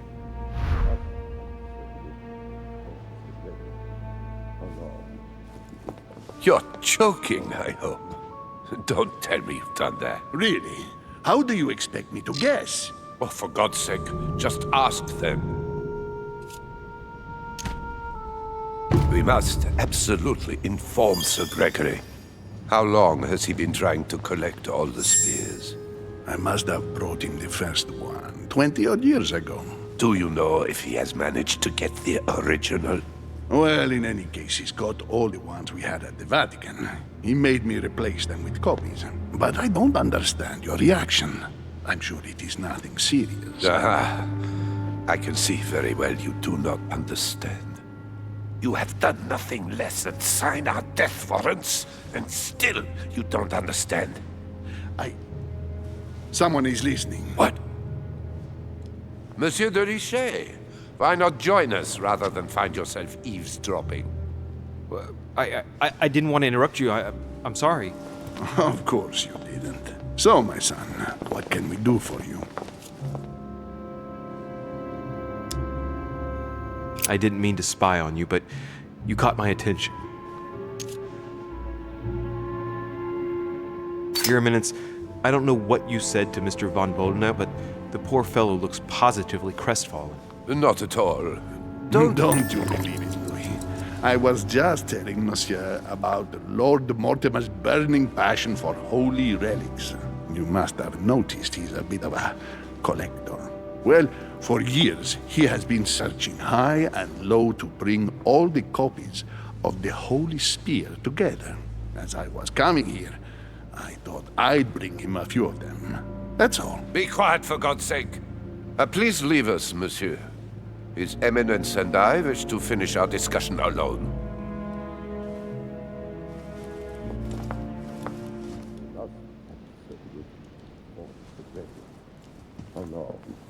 Leave us now.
I am sorry, sir, but the conference room is under preparation and is consequently inaccessible to guests.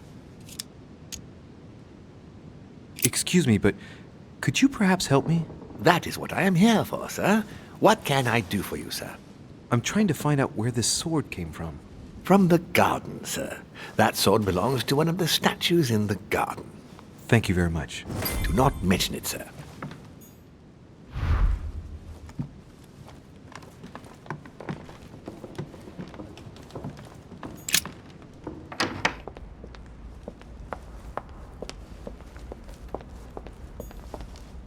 What can I do for you, sir? I am at your service day and night, sir. As I was unable to bring my personal effects with me, I was wondering if you could find me a few items. Of course, sir. What would you require? My good fellow, would you have any amber available? I would, but unfortunately I don't think I am authorized to give it out, sir. I believe it is a precious stone.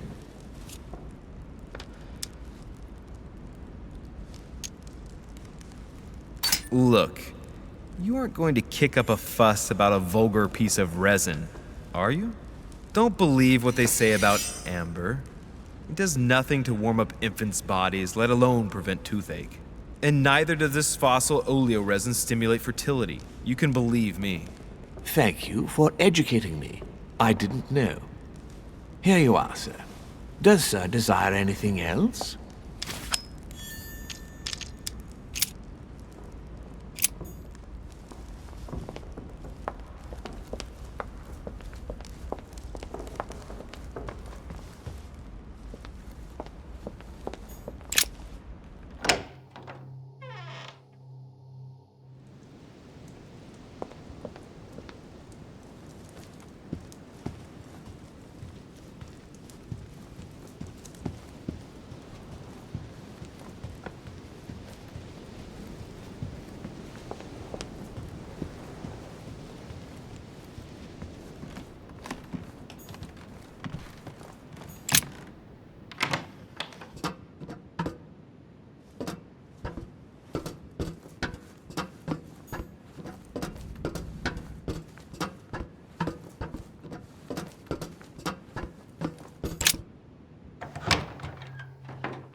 Is everything all right, my young friend?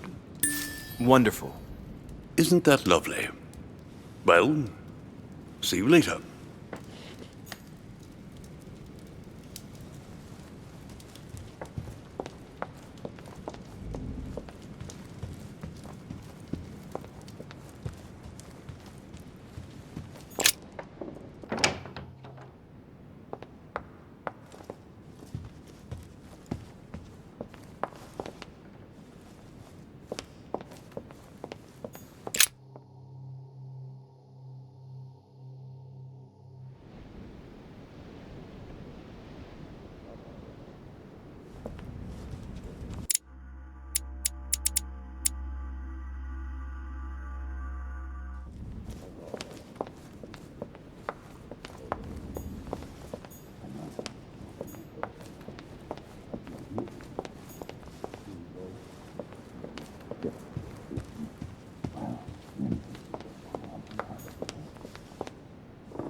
Leave us now.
Lord Mortimer.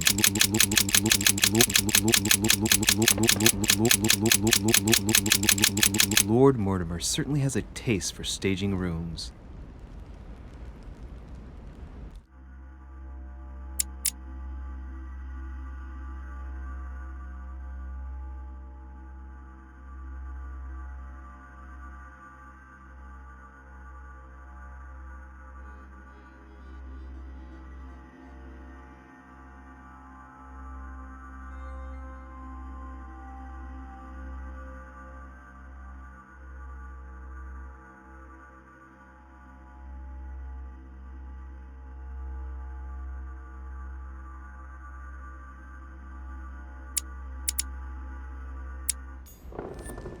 Lord Mortimer certainly has a taste for staging rooms.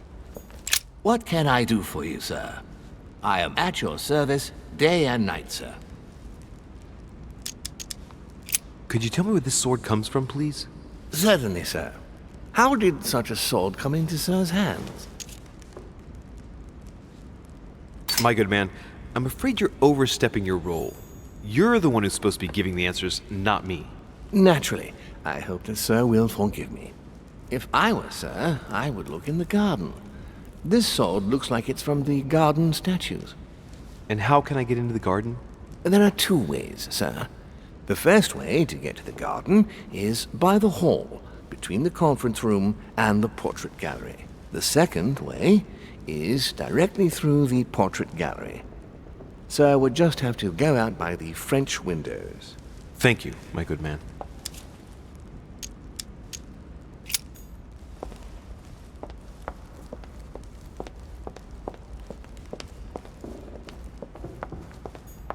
Lord Mortimer certainly has a taste for staging rooms.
I am sorry, sir, but the conference room is under preparation and is consequently inaccessible to guests.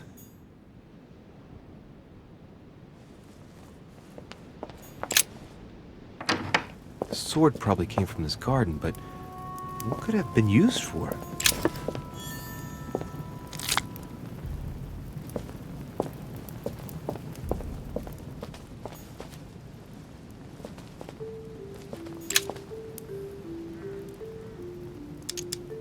Golden elixir.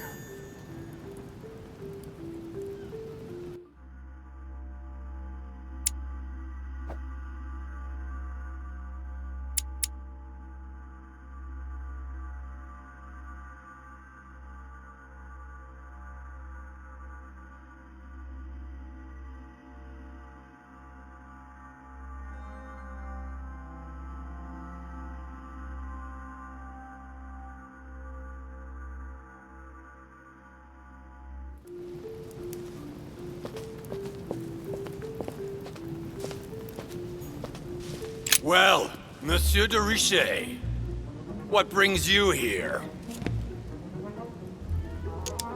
I tell you what I'm looking for, Monsieur Peru. Will you promise to keep it to yourself? Hell no. And anybody who gives you a promise like that is an unmitigated liar. Trust no one, Monsieur de Richet, or you'll soon be a dead man. I bid you good luck. You'll need it.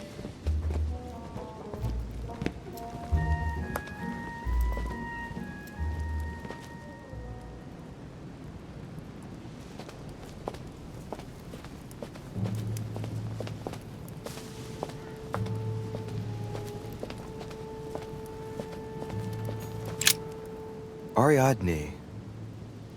In Greek mythology, she helped Theseus get through the labyrinth. Looks like there's a crack in the region of the heart. If I recall the Iliad, Ariadne is none other than the daughter of Minos and Pasiphae. She was in love with Theseus and helped him in his quest to kill the Minotaur in return for a promise of marriage if he defeated the monster. She gave him a reel of thread so that he could find his way back through the labyrinth, which was famous for being unsolvable. But once the beast was slain, the gallant was quick to abandon her on an island. Turns out heroes are not what they once were.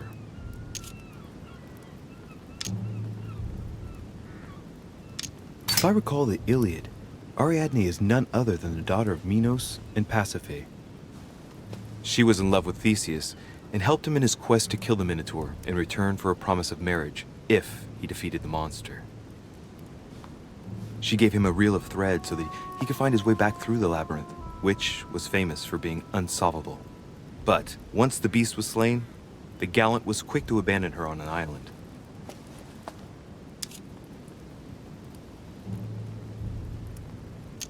Let's see. A crack as long as my finger.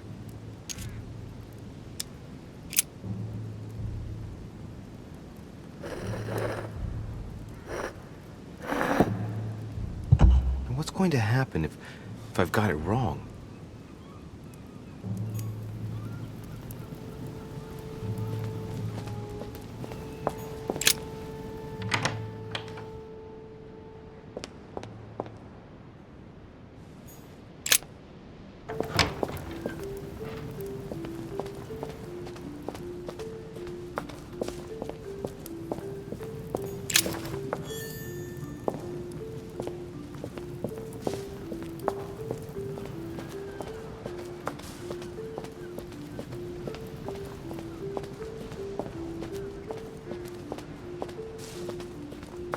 Carmelite water. Icarus.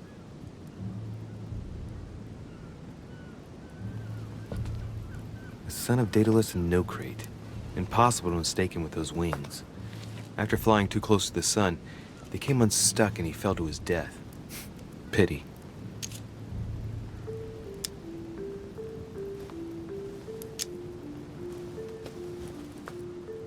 Hey, there's no crack here. If I remember rightly, Icarus was the son of Daedalus. He found himself confined to the labyrinth with his father after his father betrayed Minos. And his father's plan to escape from the labyrinth wasn't any more successful. Man, that kid was jinxed. Well, let's keep going.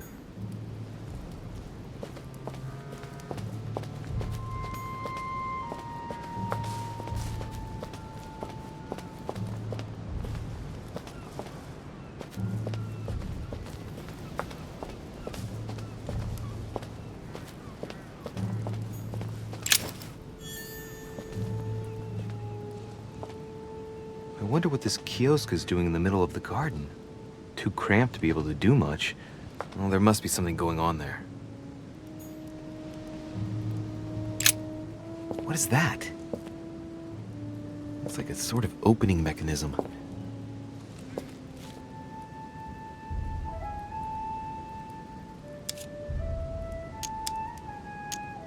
Knowing Mortimer, I bet it's booby-trapped.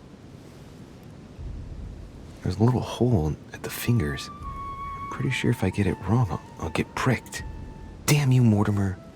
Reminds me of traps I studied in Egyptian tombs. Knowing Mortimer, I bet it's booby-trapped.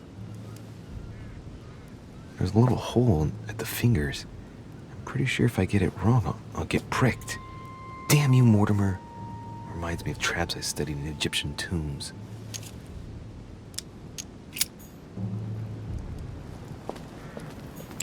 Pasiphae, daughter of Perseus and sister of Circe. She married Minos and became the queen of Crete. She has no cracks.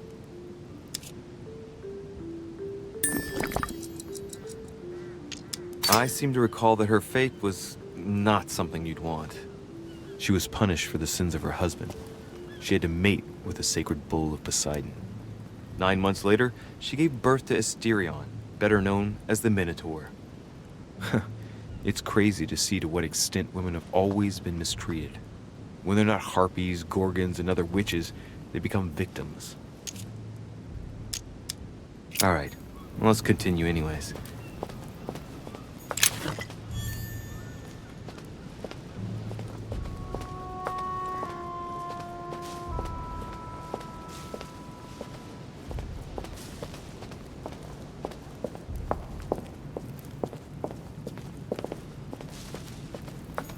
Daedalus.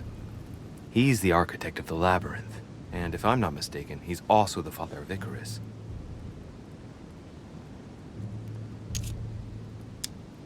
Hey, there's a crack in this statue too.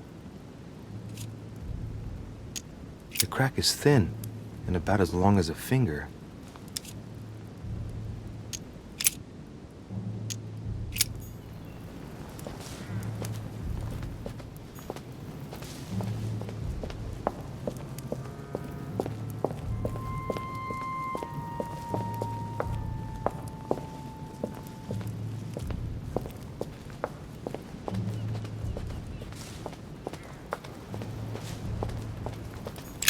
Theseus, son of Aegeus. He's the one who slayed the Minotaur.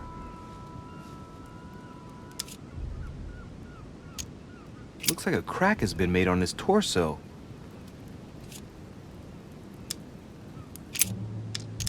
I wonder if Mother managed to solve this enigma.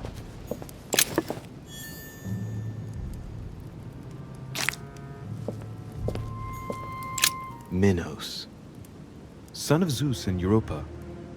If I remember correctly, he was the king of Crete. Married to Pasiphae, he had many children, including the famous Ariadne, whom history remembers for her thread. Hey, there's a crack in that statue. The crack is in the region of the heart.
Ariadne.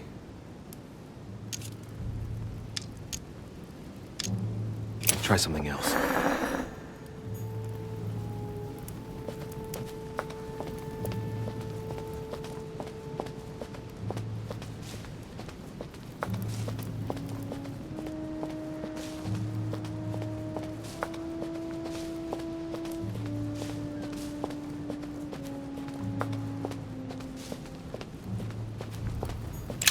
Theseus. Looks like a crack has been made on his torso. It's as long as a finger. I'd say between 6 and 8 centimeters.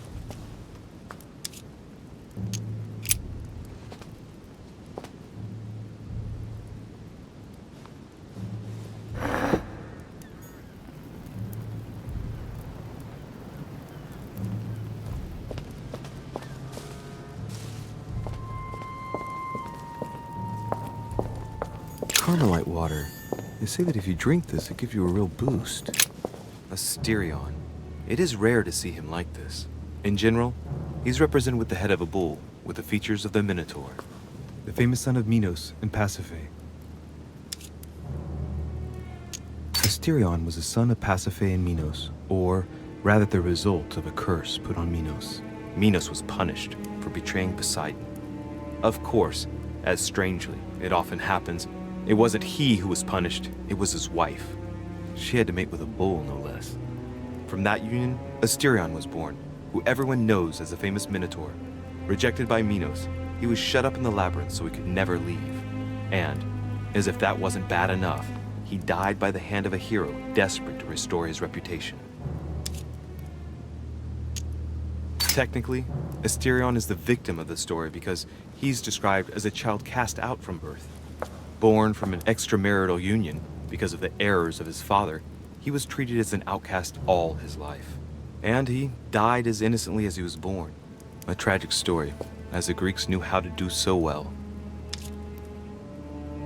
Asterion was the son of Pasiphae and Minos, or rather the result of a curse put on Minos. Minos was punished for betraying Poseidon. Of course, as strangely it often happens, it wasn't he who was punished, it was his wife. She had to mate with a bull, no less. From that union, Asterion was born, who everyone knows as the famous Minotaur. Rejected by Minos, he was shut up in the labyrinth so he could never leave. And, as if that wasn't bad enough, he died by the hand of a hero desperate to restore his reputation.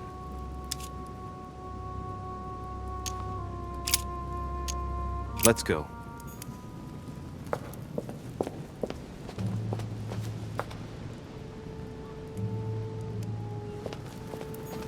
Theseus. Let's try something else instead.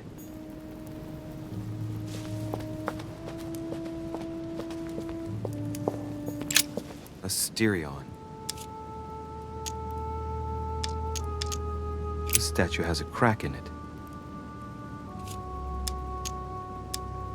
Right. We'll soon see.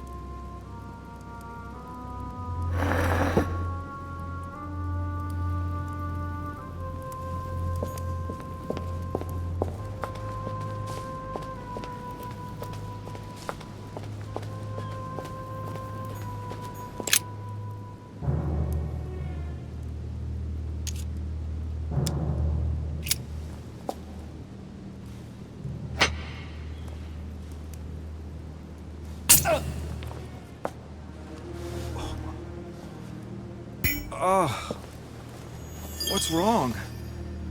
Either I'm imagining things or my hand was pricked. It had poison on it. My head. I feel hot. Asterion.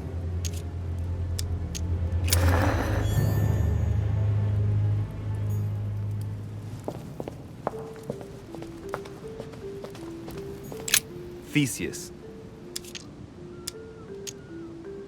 Looks like a crack has been made on his torso.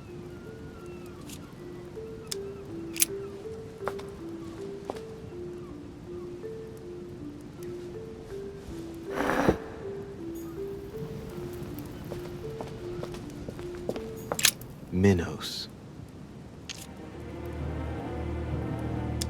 He and his queen, Pasiphae, were the monarchs of Crete.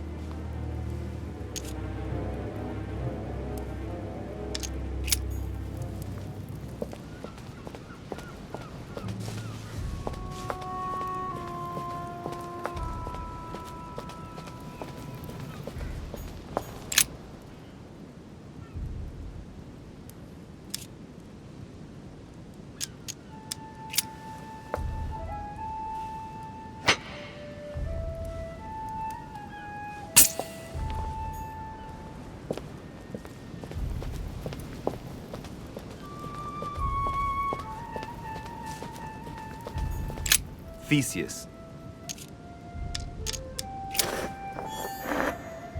Let's try something else instead.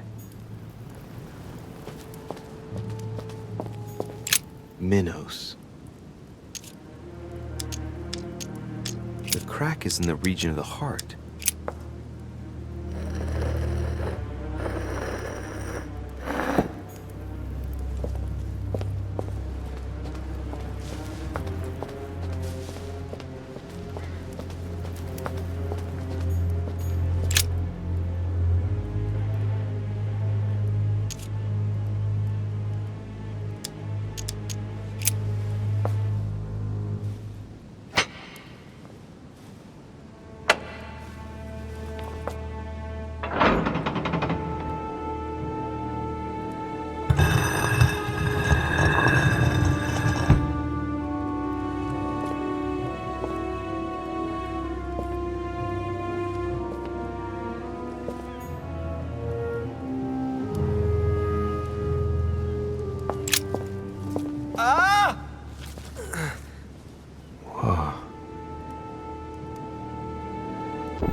Again?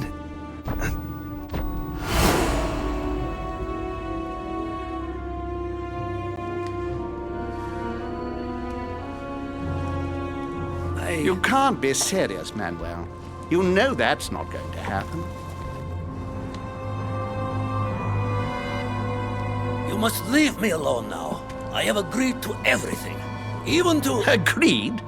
I wasn't aware you had a choice. What's going on here? What now? What else must I do to win back my freedom? Obey me. Now get out!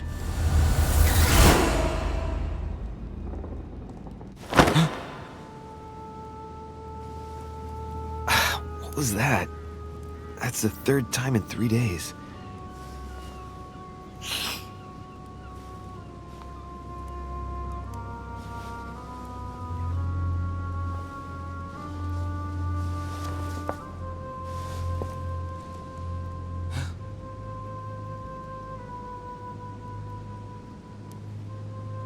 Let's see if you're in there, Mother.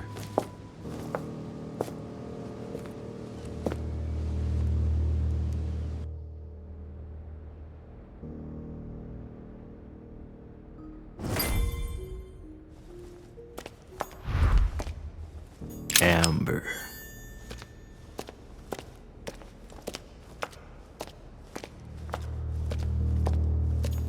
Bandages?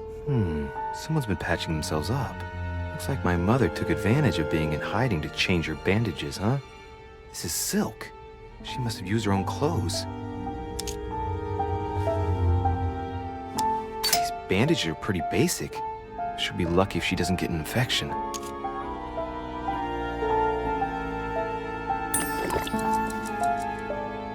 These bandages are pretty basic. She'll be lucky if she doesn't get an infection. Bandages? Someone's been patching themselves up. Looks like my mother took advantage of being in hiding to change her bandages, huh? This is silk. She must have used her own clothes. There are patches where the blood isn't totally clotted. That's a good sign, right? She changed them recently, which proves she's still looking after herself and still believes in her chances. Well, I'd love to tell her to keep hanging in there.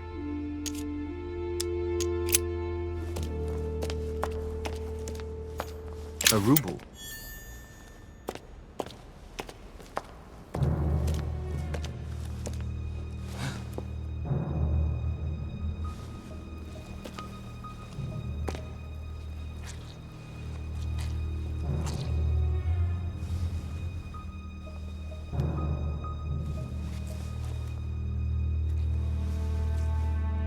Damn it, Mother. Now what's happened?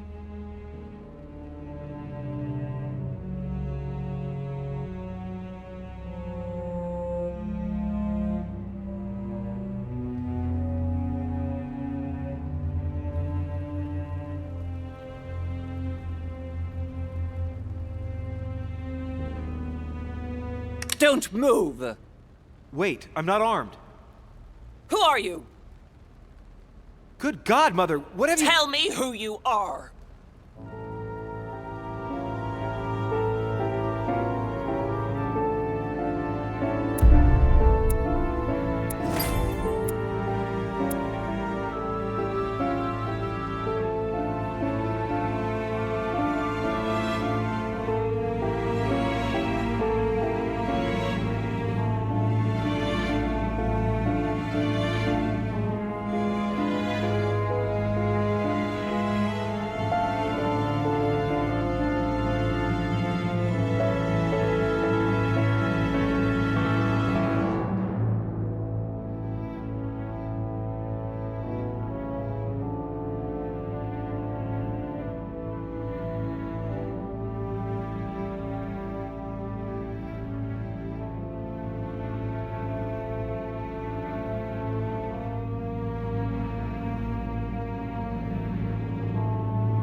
The only thing I can tell you is that Sarah had indeed changed.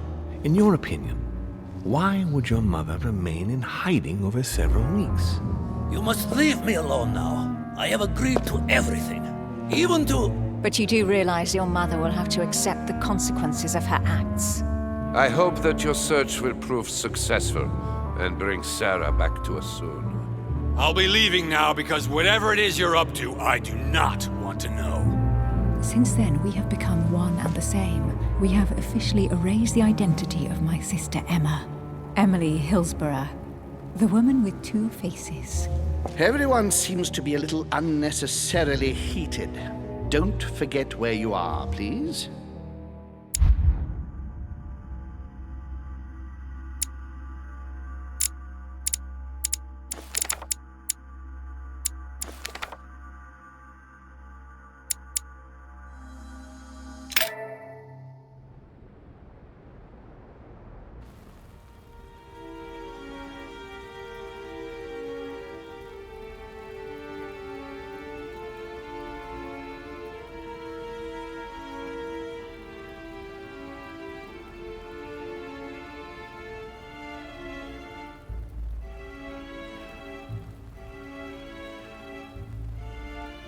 Don't move.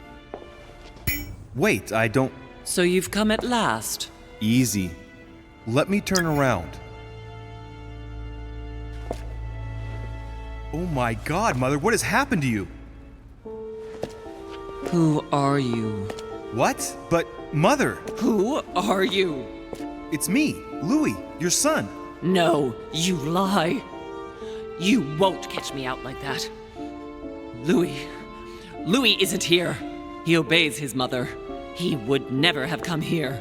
Mother, I don't know what you've been through, but lower your arm, please. You think I was born yesterday, do you? But it won't work.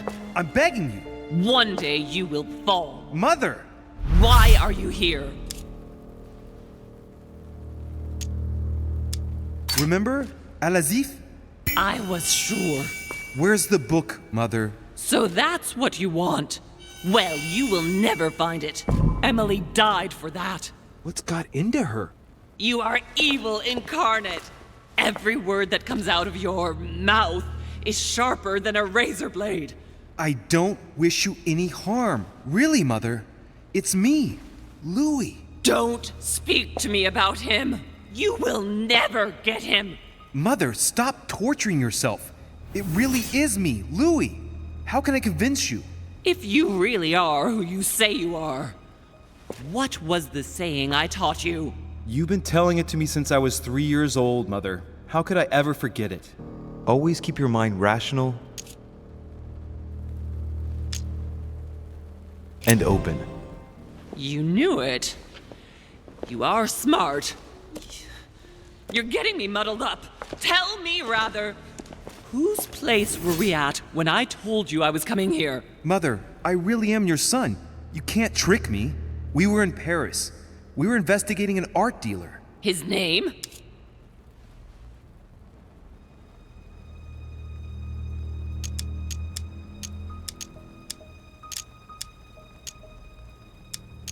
I think he was called Von Botcher.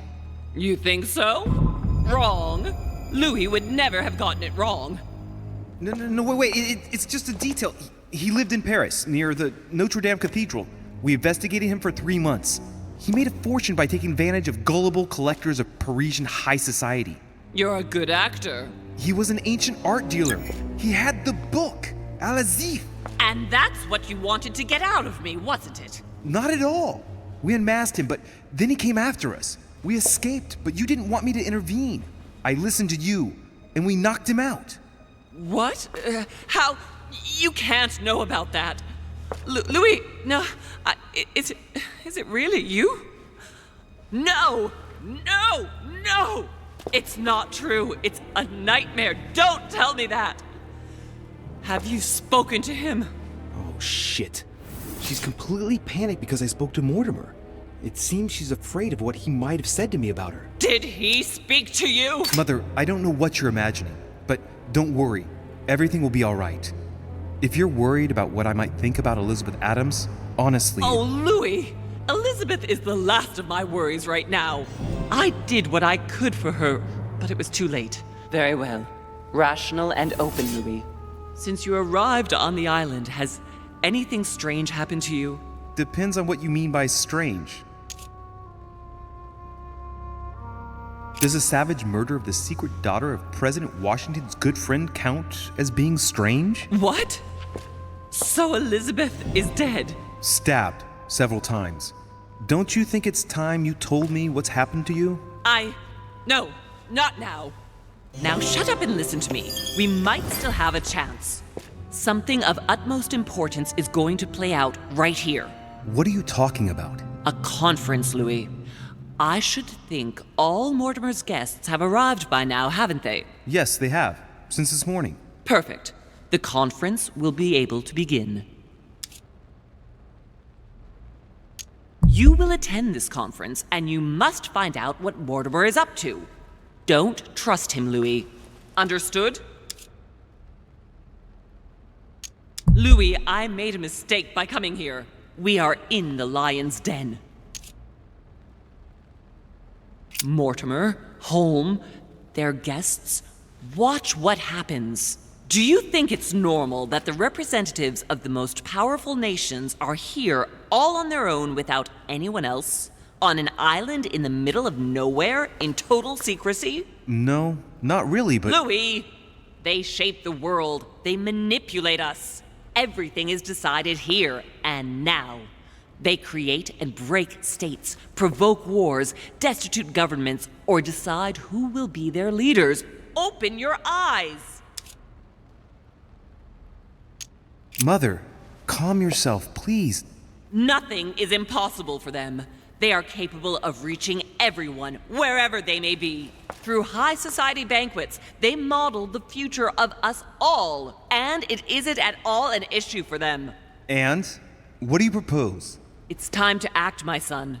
You will go to this conference, and from the inside, you'll do everything you can to prevent Mortimer's plan from going ahead smoothly. We can talk later. I'll explain everything. But why? Do as I say, Louis. It's of the utmost importance. Beware of Mortimer. He won't let anything stand in his way. You promised me that after... Yes, after. Go now. Yes, Mother, I'm going.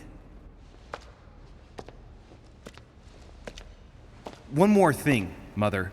Emily Hillsborough, Emma's sister, came to this island looking for her sister. She probably won't hesitate to take revenge and... It's the signal that the conference is starting, Louis. Don't be concerned about the Duchess. She's the last of our worries.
Last Supper by Leonardo da Vinci. The last day before his crucifixion, Jesus announces that he will be betrayed by one of his disciples.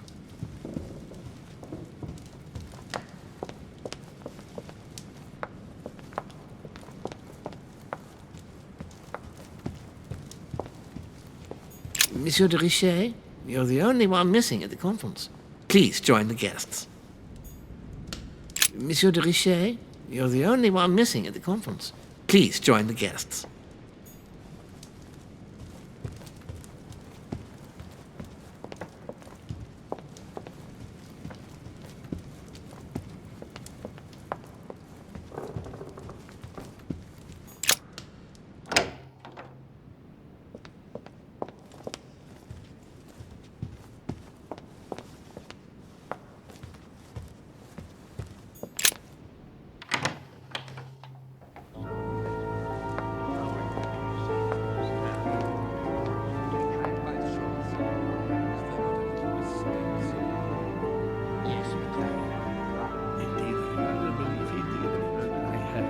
Respect to any other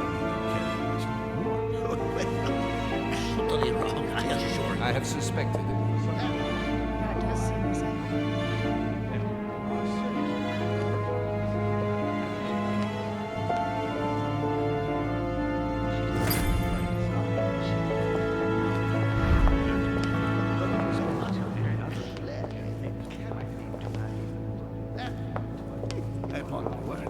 Amber crystals.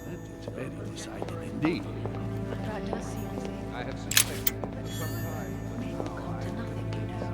I have already told her so once. A chest with a motif representing the alchemical symbol of Is water. there not a little mistake somewhere? Yes, because she asked him at last, and he could not help answering her, but she said he seemed quite angry at being spoken to. But it is not sour. Oh, it is not sour. Your conjecture is totally wrong, I assure you. I have suspected it for some time. She's not acting by design, is she? Not as you represented. But with respect to any other leading characteristic, I do not imagine that much has been unfolded. By all I have ever read, I'm convinced that They will come to nothing, you know. You are serious, I consider that absolutely certain. certainly, sir. Ah, Louis, I've been expecting you. Thank you for joining us. We are about to begin our conference. Let me explain what is at stake. Thank you kindly, but what do you expect of me exactly? My mother's the one who's supposed to attend, not me. That is indeed what was initially intended. Unfortunately, she still hasn't been found, and my guests can't stay here indefinitely. The conference must begin, and it would be truly beneficial to the Order to join in the project. Consequently, I would like you to replace her during her absence. What is at stake here is of the utmost importance. It's important that the French Order gets their say. And should you need any advice, don't worry. You are not alone, Louis. Very well. In concrete terms, how do you organize your discussions? A conference is always organized the same way. There are two masters of ceremony who determine an important subject. You and Sir Gregory, I presume. Exactly. We shall be the masters of ceremony. It was our obligation to each bring to the table several guests in order to debate a subject. Once the debate is closed, a decision will be made by a vote of all the participants. By a unanimous vote. If the project is not agreed on by all, then it will be rejected. And neither of the two masters of ceremony have the right to vote. It's up to the guests alone to decide, Louis. In other words, us. Gregory and myself are merely the go-betweens. Finally, if the project is validated, each guest goes home and starts working to make it happen. It can take years. Can you give me a brief explanation of the aim of it all? Of course, Louis, I was coming to that. The aim of these meetings is to bring together the most influential people in order to think together about the future. But the future of who? Of the world, Louis. Our desire is to steer the destiny of our respective countries for the good of all, and to no longer suffer the random hazards of history.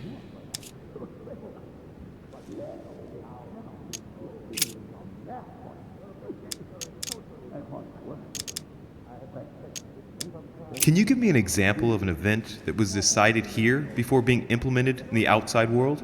Well, take the French Revolution. It was decided right here 2 years before its implementation in France. Concerning the case of the French Revolution, I wasn't invited. But as far as the American Revolution is concerned, Louis, I can testify that we planned it 5 years before implementing it, for example.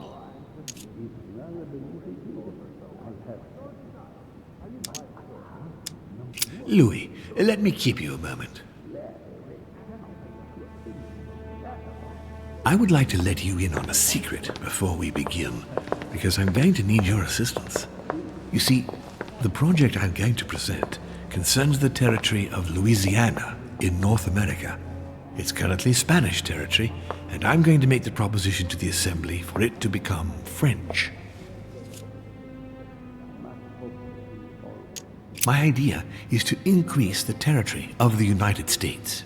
The first stone of this vast project consists of getting Spain to cede Louisiana to France. Once it becomes French, France will hand it over to the United States, which will then allow them to double the size of their territory. And that's where you come in. France and the United States, hand in hand, two democracies illuminating the world. But why spread it over 2 phases? Why not announce the overall project immediately? Unfortunately, if Spain were to hear that the intention of all this is to allow the United States to grow, they would never sign. Manuel Godoy is perfectly aware of President Washington's appetite. If the United States took Louisiana, Godoy would know full well that he will have lost the entire North American continent. Things must take place in several stages. Otherwise, the change will be too brutal, and he will have no choice but to reject the project. Take a look at them. Apart from President Washington, they all belong to monarchies. Do you really think they won't resist? Of course they'll fight, fearful as they are of losing their precious privileges. But the world needs visionaries, like you, like your mother. It's a pity Sarah isn't here to see it. She only knew about a tiny part of the project. I hope I can count on you, Louis. It's time to start now. I must ask you to keep it to yourself for the time being. Take a seat, follow the discussions. We'll have an opportunity to catch up later, and you'll be able to let me know your thoughts. Blast it, Mother. You didn't know about everything. His project is commendable. Why tell me to beware? Could you have gotten it wrong? I can tell you that someone is an idiot. My friends, I propose we get started.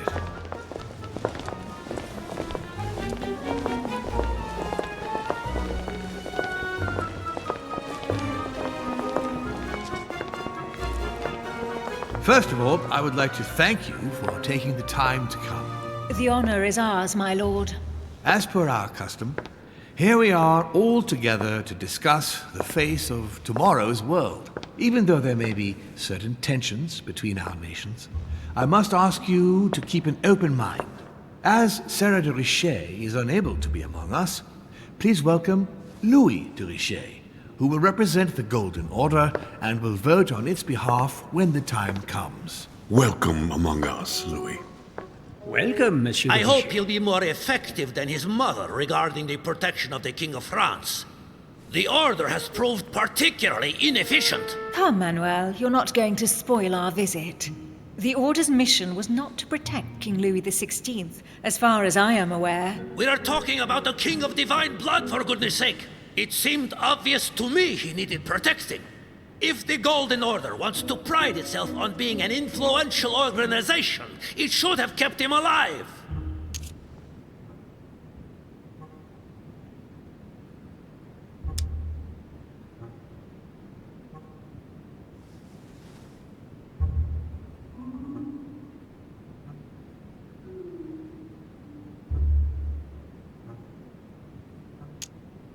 I'm sorry about the fate of the King of France, Duke Manuel. However, I'm surprised at your remark. How can a man like me have changed the course of things where a man like you, powerful, capable of influencing international politics, was unable to do any better. Perhaps we may begin, Lord Mortimer. Certainly. I have a dream that our nations will continue to support each other, more now than ever before. A dream that, for the sake of common good, we will do what it takes to ensure stability in the modern world. I have a dream that we shall lead by example and ensure that the American territory may remain in peace. Thank you for the thought, Lord Mortimer, but I don't see where you're leading. I'm coming to it, Mr. President. I need not remind you that North America is currently divided between the United States on the east coast and Spain, which occupies the remaining 2/3 of the continent. Well, I propose that Spain cede the center of the continent to France, namely all of Louisiana. Louisiana? But, well, it is not for sale. Lord Mortimer, I sincerely hope I have not come all this way just to hear you ramble on about what Spain should and should not do.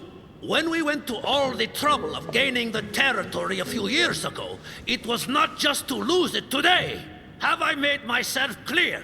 What did I tell you, William? You speak of union, and yet here you are, about to tear us apart. Duke Manuel, I perfectly understand you.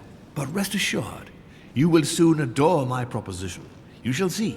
Well, since you give me the choice, my good fellow, allow me to doubt it.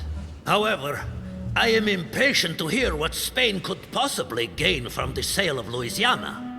I never spoke of a sale, my good fellow. What? But I do not understand. There is one more territory left to conquer, if I'm not mistaken, in the northwest. It is, of course, occupied by your notorious Indians, but... We shall soon be rid of the savages, so that is not the question. Duke, these savages, as you call them, were there before you. They are on their homeland. As much as the black people of Africa, Monsieur de Richet. That does not stop your dear France from massacring them and sending them like cattle to Mr. Washington's cotton plantations to provide him with cheap labor. So you keep your morals to yourself, if you please. Senor, I would not like to be associated with that. The subject of black slaves in the United States of America is a complex subject, which we shall resolve at a future date.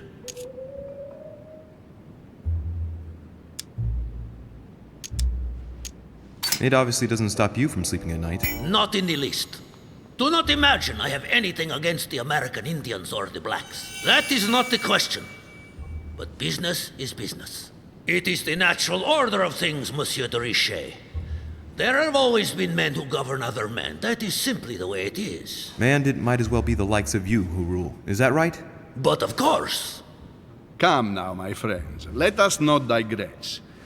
Anyway, these primitive people have no souls, Louis. We bring the good word to them in order to save them. You'll see. Colonization brings with it many benefits, too. Excuse me, if you don't mind, Your Eminence, I shall continue.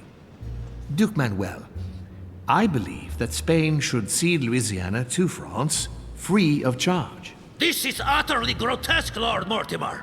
What a strange example you set for your young protégé. Isn't that so, Monsieur de Richet? Do you understand anything of this proposition?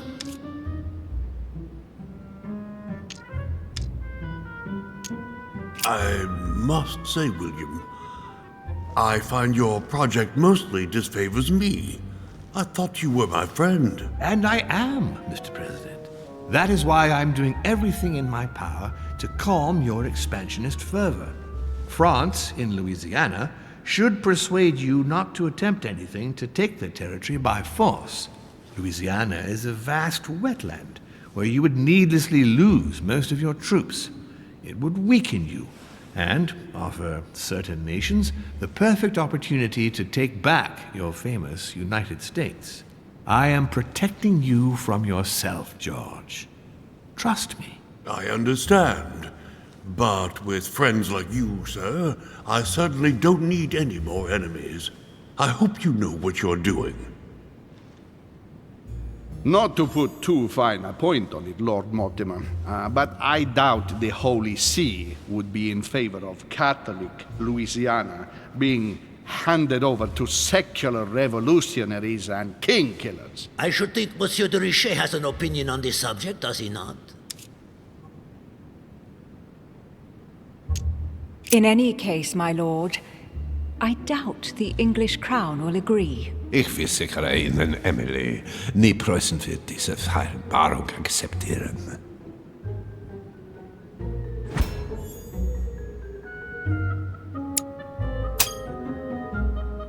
I assure you, Emily, the Prussian will never accept this agreement.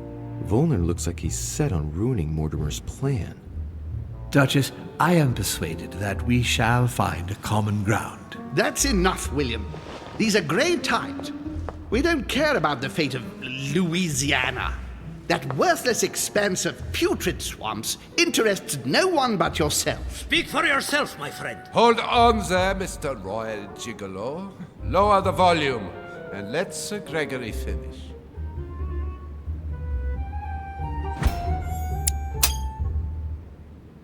Home, Godoy, and now Volner? Mortimer's adversaries are ready to tear each other to pieces, and he takes a malicious pleasure in watching it happen. How dare Gentlemen, let us try to remain calm. There you are, William. See where your projects have taken us, as per usual. Chaos! That's enough. I'm tired. We shall continue this discussion tomorrow, but please be aware that your project will never be ratified. Those who are opposed to this project, follow me.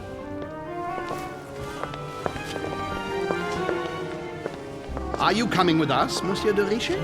Come, Gregory, I think Louis would rather stay. Wouldn't you, Louis?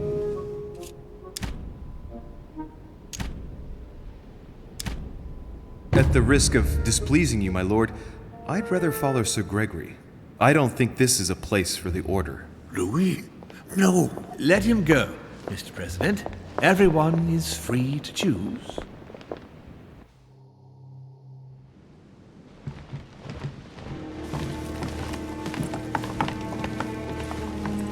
How can he be so blind?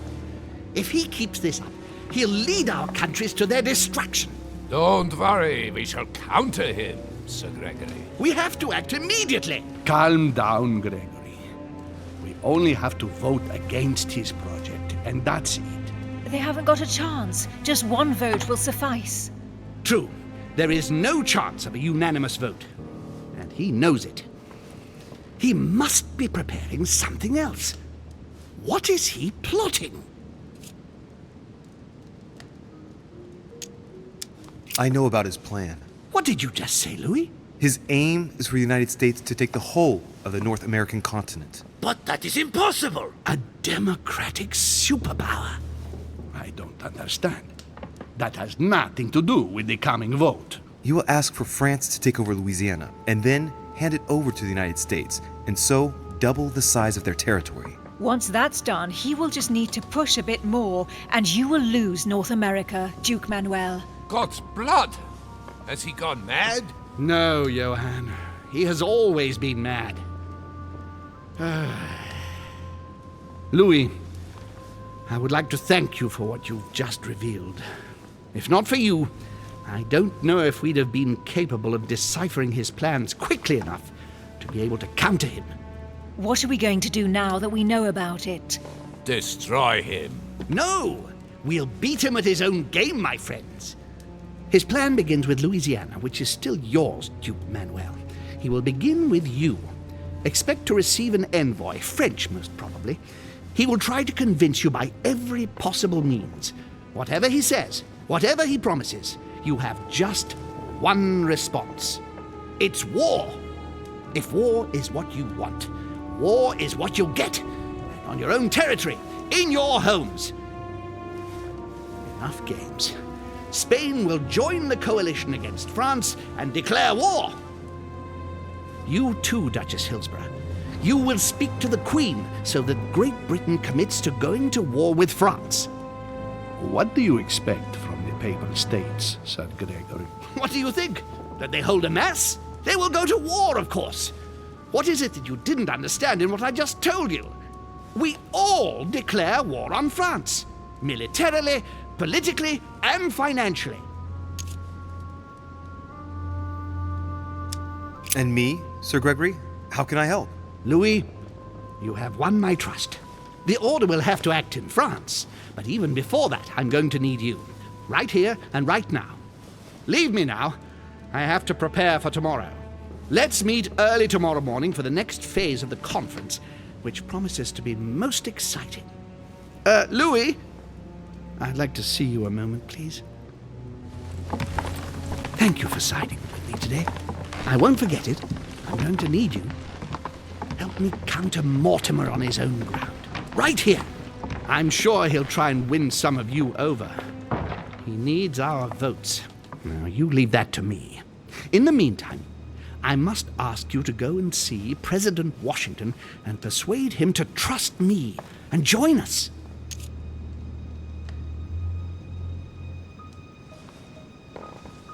Do you really think that I'll be able to convince him? I'm not saying it's going to be easy, but I have total faith in you. He likes you, and thus he won't see you coming. You must be careful, though. If he senses that you are trying to manipulate him, he'll dig in his heels. Louis, use every means at your disposal. If Washington drops Mortimer, his defeat will be complete. You should go right away. There's no time to lose. William already has a head start on us. Very well. I'll go right away.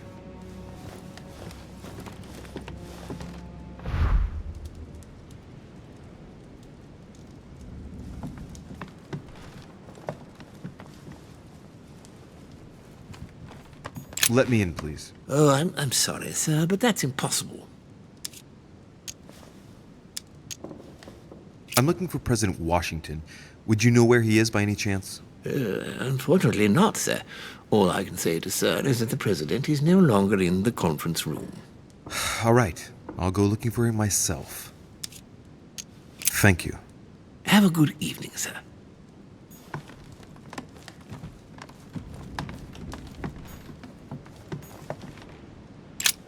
There's a pattern with 5 circles on this chest.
Hey, Peru's name tag's fallen off, and his door's ajar.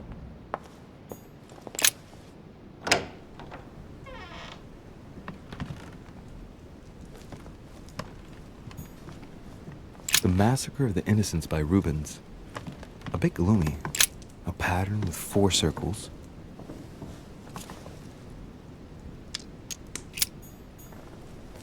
Another painting on the Massacre of the Innocents?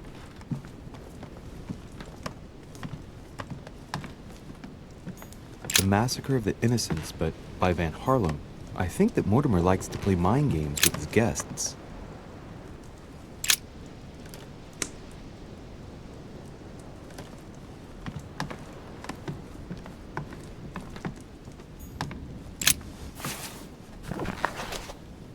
Records of the police. Notes intended for the police lieutenant of Paris. It's a list of people under surveillance in Paris, and there's some well-known names on it. This is valuable information. This shouldn't be lying around.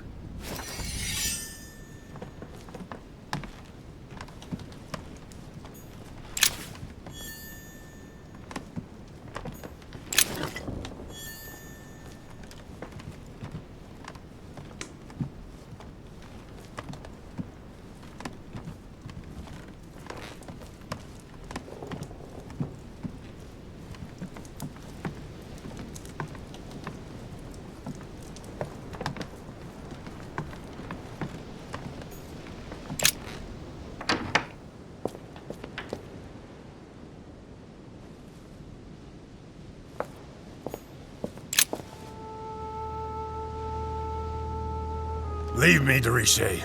I don't feel like talking. Your door was ajar, and, well, given the state of your room, I was worried. It's none of your business. Very well. I'll leave you then. See you tomorrow, monsieur.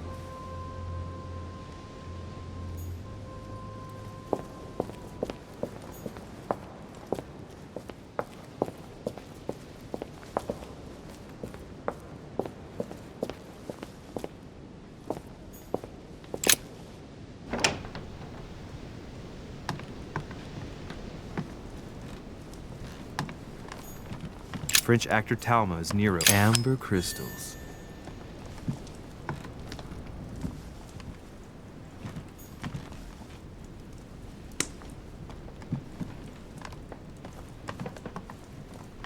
My dear Napoleon, as previously agreed, I would like to ask you to join us in January on my island to participate in the high society meeting organized for the occasion. Vercingetorix throws down his arms at the feet of Julius Caesar by Royer, two great army chiefs.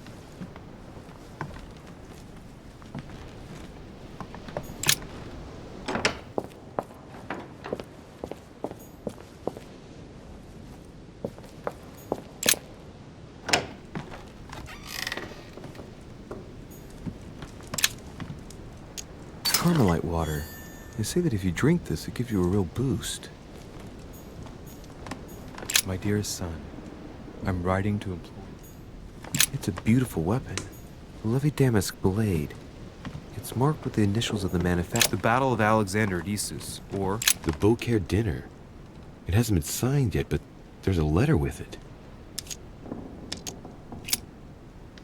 So, Bonaparte is going to publish a book that he didn't write. That crafty little rascal.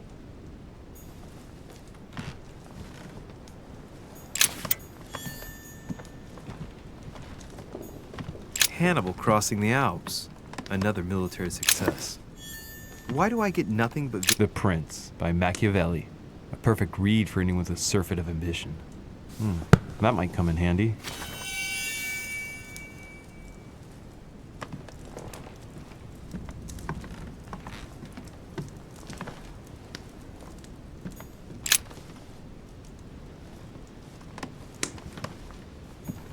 Bicorn decorated with a cockade.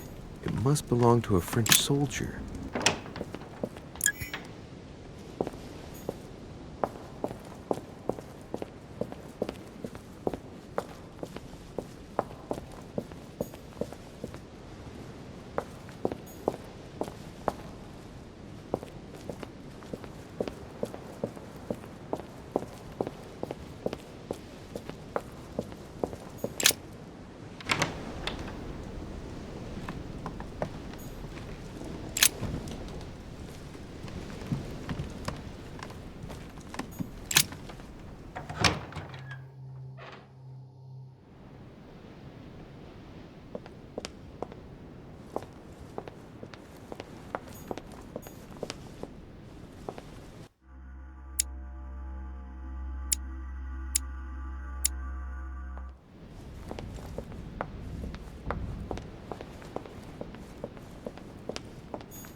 Manuel Godoy, a painting of himself in his room. Now that's not going to help him develop a sense of modesty. The Kiss of Judas, painted by Caravaggio. Don Quixote. Prometheus, punished for stealing fire from the gods and giving it to man. Mary Louise of Parma. How ironic having a painting of the Queen of Spain in one's room, my Lord Duke.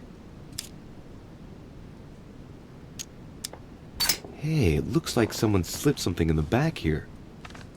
It's a letter. Let's see what it says. It reeks of perfume, and it's written in Spanish. Godoy, you really are a little devil.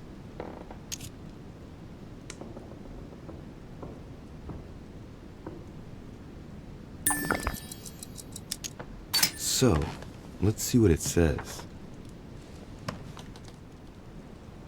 It seems that the Queen isn't the only one enjoying the Lord Duke's favors. If the Queen found out, it would cost him dearly. I'll keep it with me. You never know.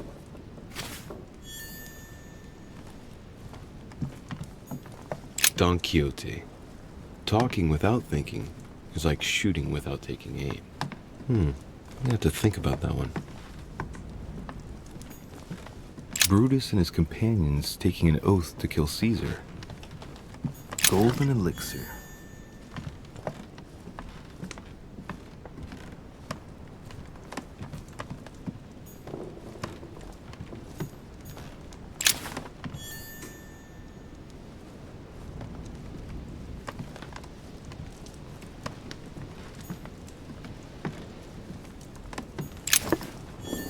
Charles IV of Spain. Now there's no chance of Godoy forgetting who he owes everything to.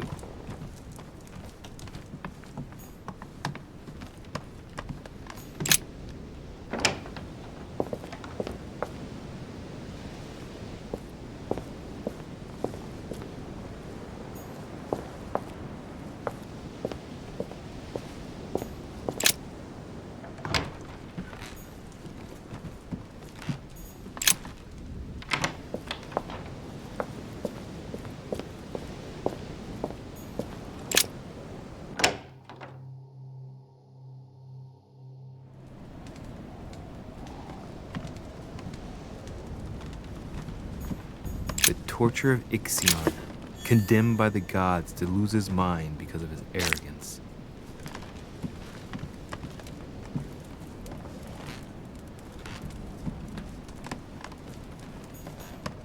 Dear Monsieur de Richelieu.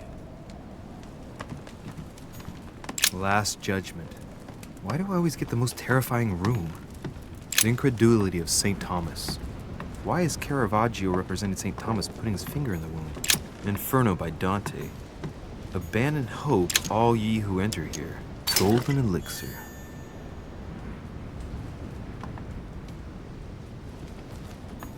Saint Francis of Assisi in ecstasy. Saturn devouring his son. Again? I saw Saint Jerome and the angel.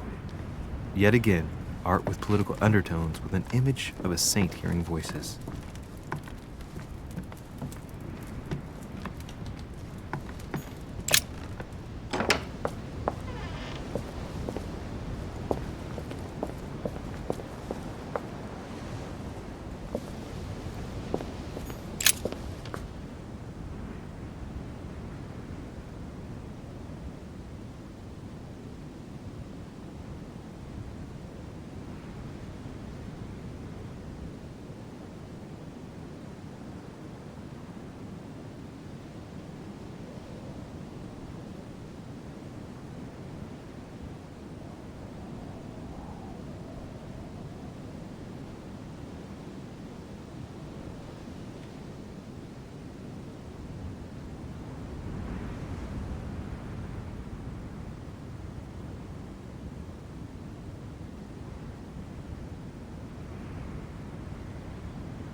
Inferno by Dante. Abandon hope, all ye who enter here. Lovely lectures Mortimer's giving to his guests. Very jolly. Saint Jerome and the Angel. Yet again, art with political undertones with an image of a saint hearing voices.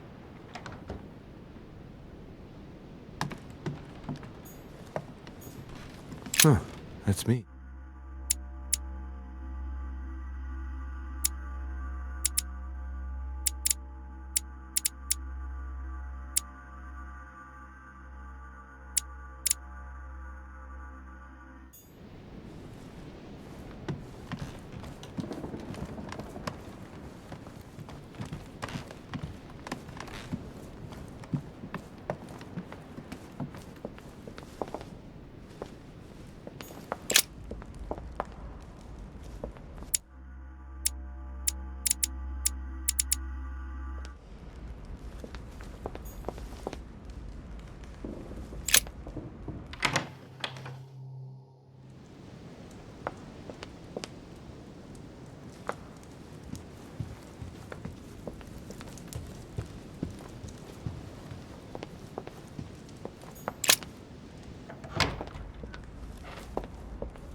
Dante's Paradise.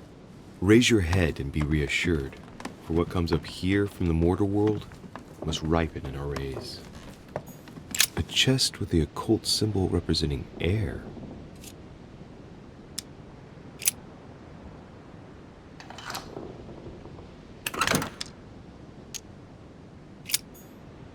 A chest with the occult symbol representing air.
Amber crystals.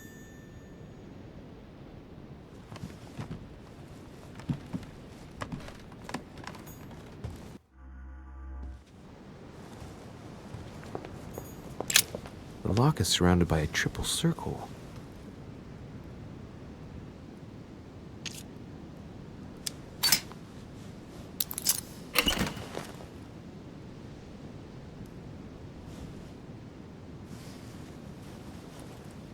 All right, I've retrieved everything.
Lord Mortimer certainly has a taste for staging rooms. What can I do for you, sir? I am at your service day and night, sir. Would you happen to know where I could find Monsieur Washington? Sorry, sir, I haven't the foggiest. Perhaps, sir, ought to try in President Washington's room?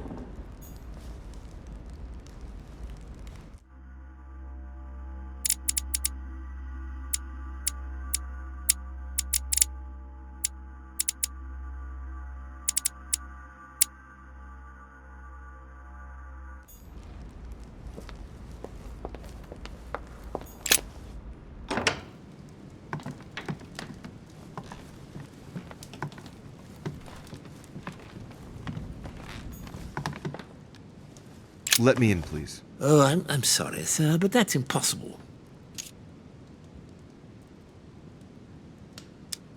I'm looking for President Washington. Would you know where he is by any chance? Unfortunately not, sir. All I can say to sir is that the president is no longer in the conference room. All right. I'll go looking for him myself. Come now. There's nothing secret going on in there. Let me in. Oh, I'm sorry, but I cannot say, sir. I am to follow Lord Mortimer's instructions. Can you at least tell me who is still in the room? I'm looking for a guest. Of course, sir. It would seem that only Lord Mortimer and Mr. Napoleon are present. The other guests have gone back to their rooms by another door. Thank you. Have a good evening, sir.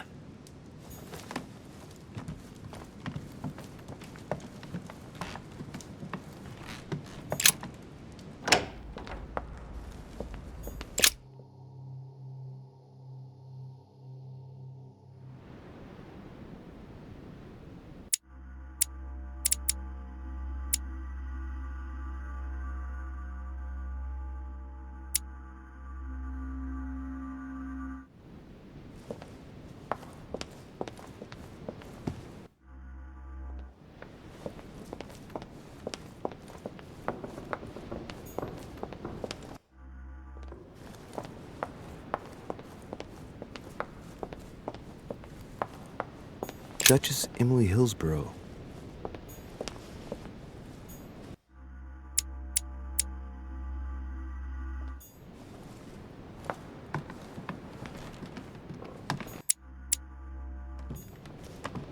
Duke Manuel Godoy.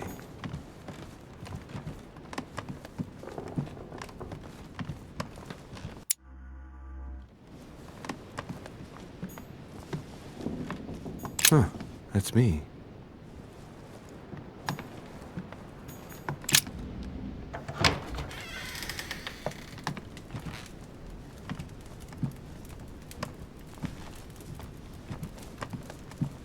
Saturn devouring his sun. Again? I saw the same Inferno by Dante. Abandon hope, all ye who enter here. Lovely lectures Mortimer's giving to his guests. Very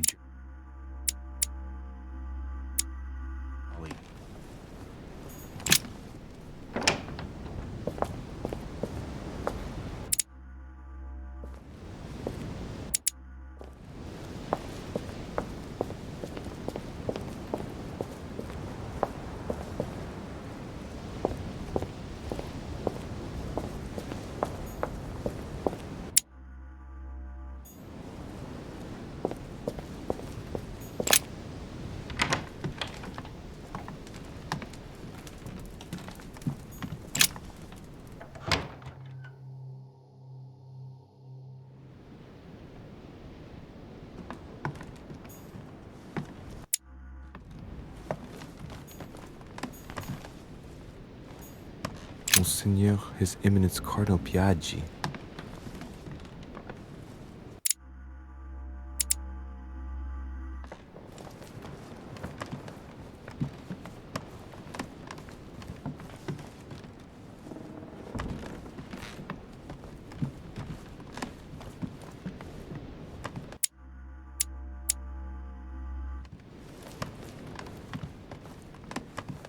President George Washington.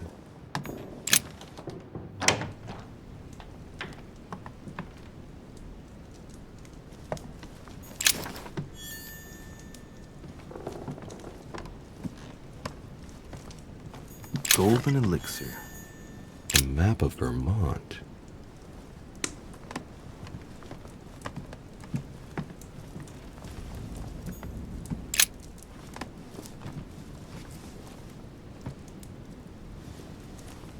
Locked.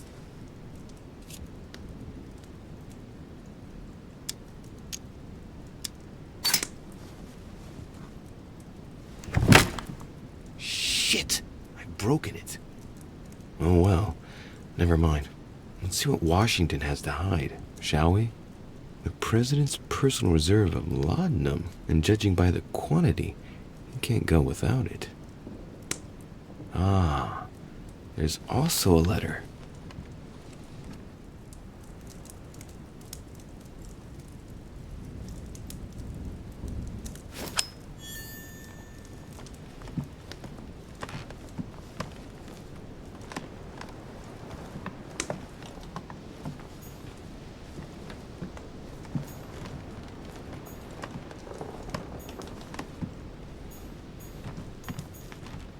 My dear George, I'd like to invite you to join me as planned at my place.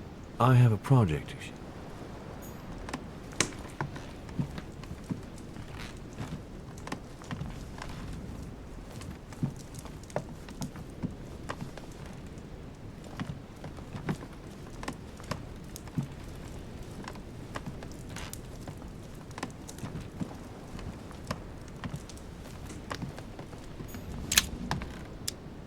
Carmelite water. They say that if you drink this, it gives you a real boost.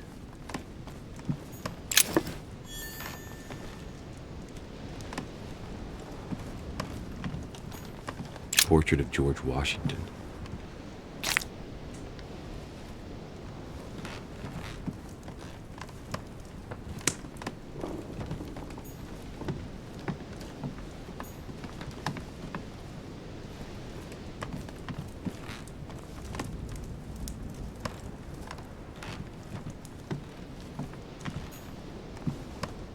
Portrait of George Washington.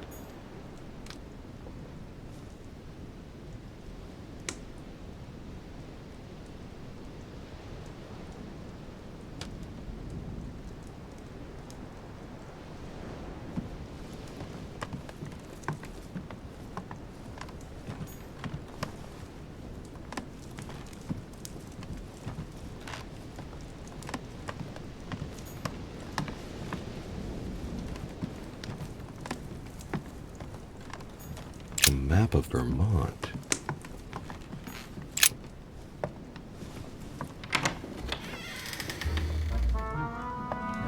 Louis? What are you doing in my room? I wanted to have a word with you, but just between ourselves. Here, the walls have ears. You're right. Caution is the mother of safety. Well, since you're here, can I get you something to drink? No, thank you, Mr. President. As you wish. Well, Louis, it's getting late, and this is not my first conference, so let's get straight to the point. You are here to motivate me to change sides. I have decided not to follow Mortimer. I noticed. Every man must make his own choice. What can we say? That's the political game. And you did not commit to supporting Mortimer, so there's nothing for you to feel bad about. So what can I do for you? Mr. President, I don't believe it is necessary for me to motivate you at all. It's simply in your best interest. I was there at the conference, remember? Now, to put it bluntly, Mortimer announced a project that offers absolutely no interest for you. You said so yourself. My young friend, I must admit that Lord Mortimer did somewhat surprise me earlier. Anyway, you haven't really said what you wanted to say. Tell me, Louis, what have you come here to sell me? You should join home. And why would I do that? This type of meeting might be familiar to you, but for me, I must admit, Mr. President, it's all a bit over my head. It's only natural, Louis. But you are managing rather well for a first-timer. You've chosen the wrong allies, that's all. I hope my mother doesn't hold it against me if I made a mistake. Anyway, if Lord Mortimer does succeed, it would be no mean feat. Did he tell you what he would gain from it? What do you mean? Well, Mortimer's plan has been meticulously prepared for many years, I imagine. Of that you can be sure. It's only natural, and his plan leaves nothing to chance. No, that's what... He never commits his own fortune, let alone his reputation, since you're the one who takes center stage here. In fact... Whether he wins or loses, everything is arranged so that he comes out of it intact. Yes, You've got to hand it to him, though. He's a master at putting together a plan which puts himself at no risk. That's true. Don't worry, you can trust him. Of course. I'll bet he's invested in a river transport company on the Mississippi or somewhere like that. It's true I had never thought about what he might have to gain. Tell me what Sir Gregory has to offer that I don't already have with Lord Mortimer. You are a man of conviction, Mr. President. You would never make a choice that could cost the American people very dearly. If Mortimer falls, he will bring the United States down with him. Haven't the American people suffered enough? I would never do anything that would put my people in danger. Exactly. Therefore, choose your allies wisely, sir. I must admit, your arguments do make sense, Louis. Louis, you convinced me. I congratulate you for your performance, because I didn't think it could happen. I merely exposed the facts to you. Don't spoil everything with your false modesty now. You really were very good, and that's that. In any case, I shall follow you on this one. This may well arouse Lord Mortimer's wrath, but I must put the United States before anything else. Have we finished, Louis? Absolutely, Mr. President. I shan't keep you any longer. Allow me to take my leave. Good night, Louis. Get some rest. Tomorrow will be a very big day. Well, that's one thing out of the way. The only thing left to do is wait for the conference to resume tomorrow morning.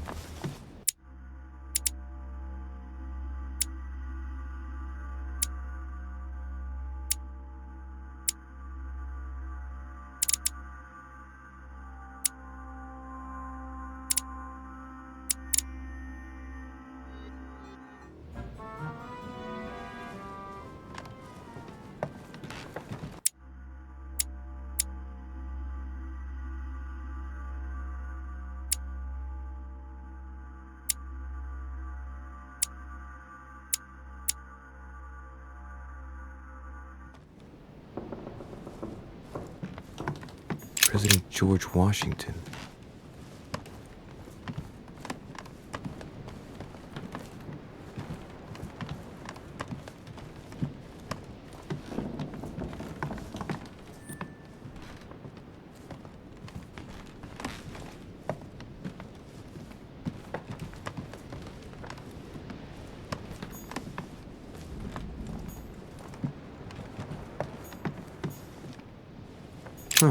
That's me.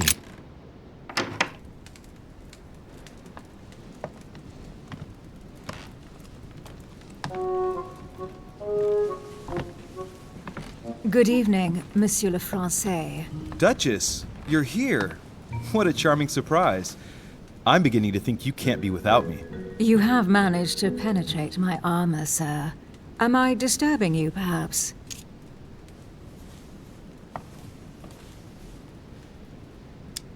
That's not what I said. Ah, by the way, congratulations on choosing Sir Gregory this evening. You surprised me. I wasn't expecting it. Why, Emily?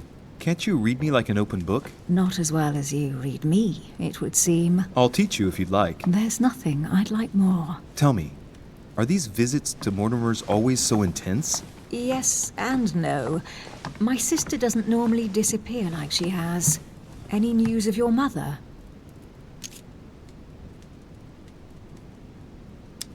Still nothing. And you? Any news of your sister? No, but knowing her, I'm persuaded she's on someone's trail. You'll see. She'll surprise us all. If only you knew, Emily. You're right. We must remain positive. I'm sure it won't be long before she turns up. My thoughts, too. She is Duchess Hillsborough, after all. And as such, she is capable of anything. I am sure that you'll appreciate her. You'll see. No doubt about that. And it might turn out that you prefer her to me. Who knows?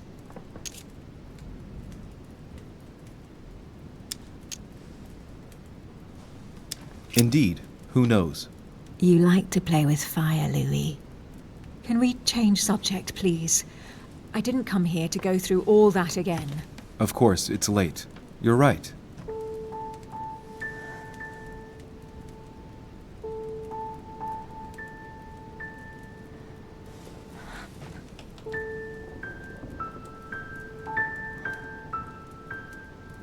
Come, Louis.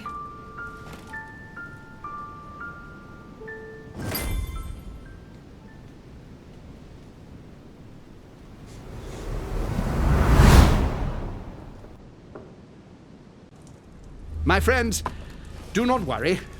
I assure you that Lord Mortimer's plan will never see the light of day. I shall deal with informing our allies, but for the time being, I need you to make a stand. What do you think about Monsieur de Richet? I don't know yet.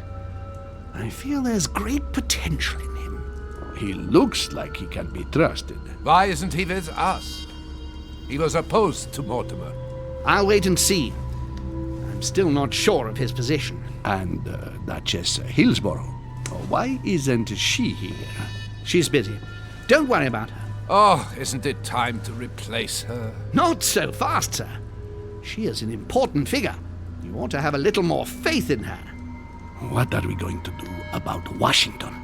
He will be a hard nut to crack. On our chessboard, he is Mortimer's king. Don't worry. Mr. President only wants one thing: to keep his dear America united. He won't jeopardize everything he has achieved on a whim. He has been serving Mortimer for quite some time. It won't be easy to bring him around. I have asked Monsieur de Richet to approach him. Let us have faith in him. I sense that Mr. Peru is about to surprise us too.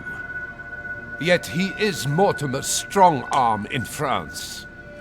He knows his time has come, and I believe he is intelligent enough to realize it means he is no longer any use to Mortimer. Do you feel all right, Mr. Godoy? You haven't said a word.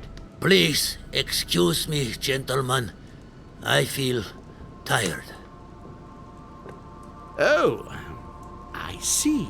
I think it is high time you left us then. Now!